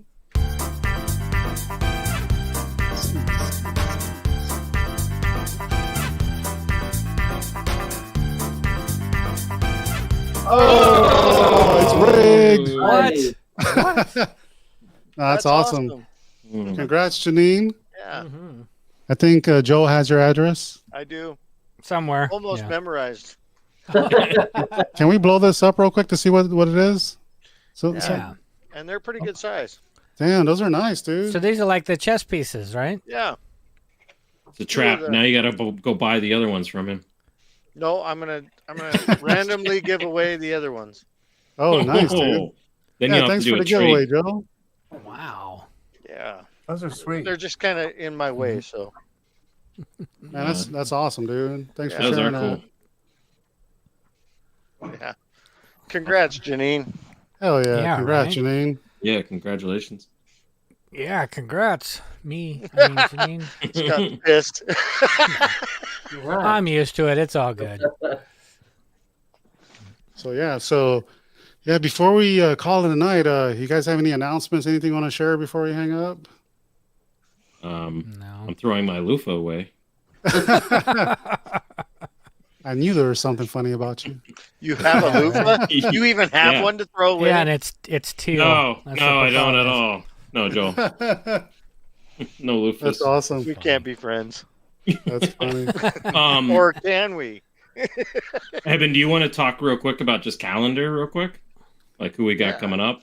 Yeah, dude, let's do that. Yeah. So let's see. Let me bring it up. Let me bring it up real quick on my phone. So next week it's just us. We're just gonna hang out, shooting the shit. February 10th, we're gonna have DMD on. Oh wow! So DMD collectibles. So get to talk to him about some projects that are coming up. February 24th, Hector's coming back to give us an update on the Marshall Lucas stuff and the stuff he's working on. So that's gonna be a good episode. Yeah. March 3rd, Legacy Arts. So Janice is gonna be here. Yeah, he's got a giveaway too. He has a giveaway, and he says he has some other some things that he's gonna surprise us with. So that's gonna be awesome. March 10th, we're gonna have Joy from Way Back When's.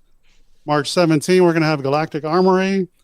So the list just keeps growing, you know. So appreciate everybody, you know, and the Spice Runners for setting some of this stuff up, and everybody joining us on Fridays. We got a long laundry list. Pretty awesome. Yeah. Hell yeah. So then we got all that lined up already, and we're not even done with January yet. So that's a good job. Marcel had asked, any chances of getting Michael from NYC?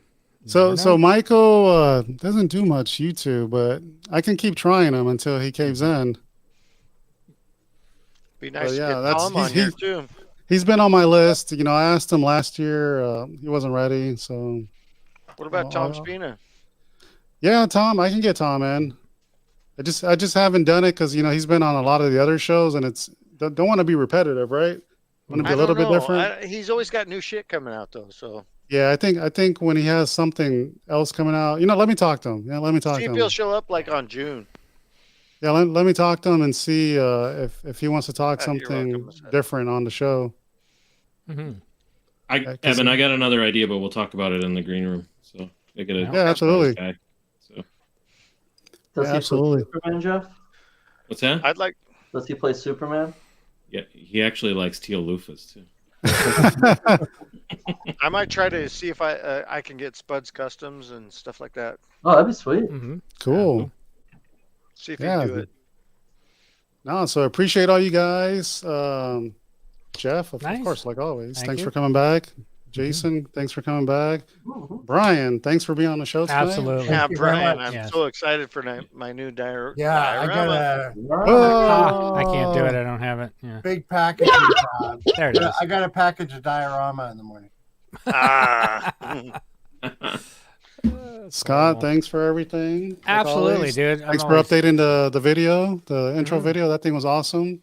Yeah, it's good. Yeah, we added need Mr. to Brian. video too. That's fun. Yep. And Joel, thanks for everything like always. Thanks for the giveaway tonight. Yeah, I like that shit. And if you guys are interested in thank you AT-AT diorama, reach out to Joel. Mr. Joel. Yeah. And on that note, tomorrow. Yeah, on that note, guys, see you next week, next Friday night. Spice Runners Lounge. Continue the conversation in the Facebook group. Peace.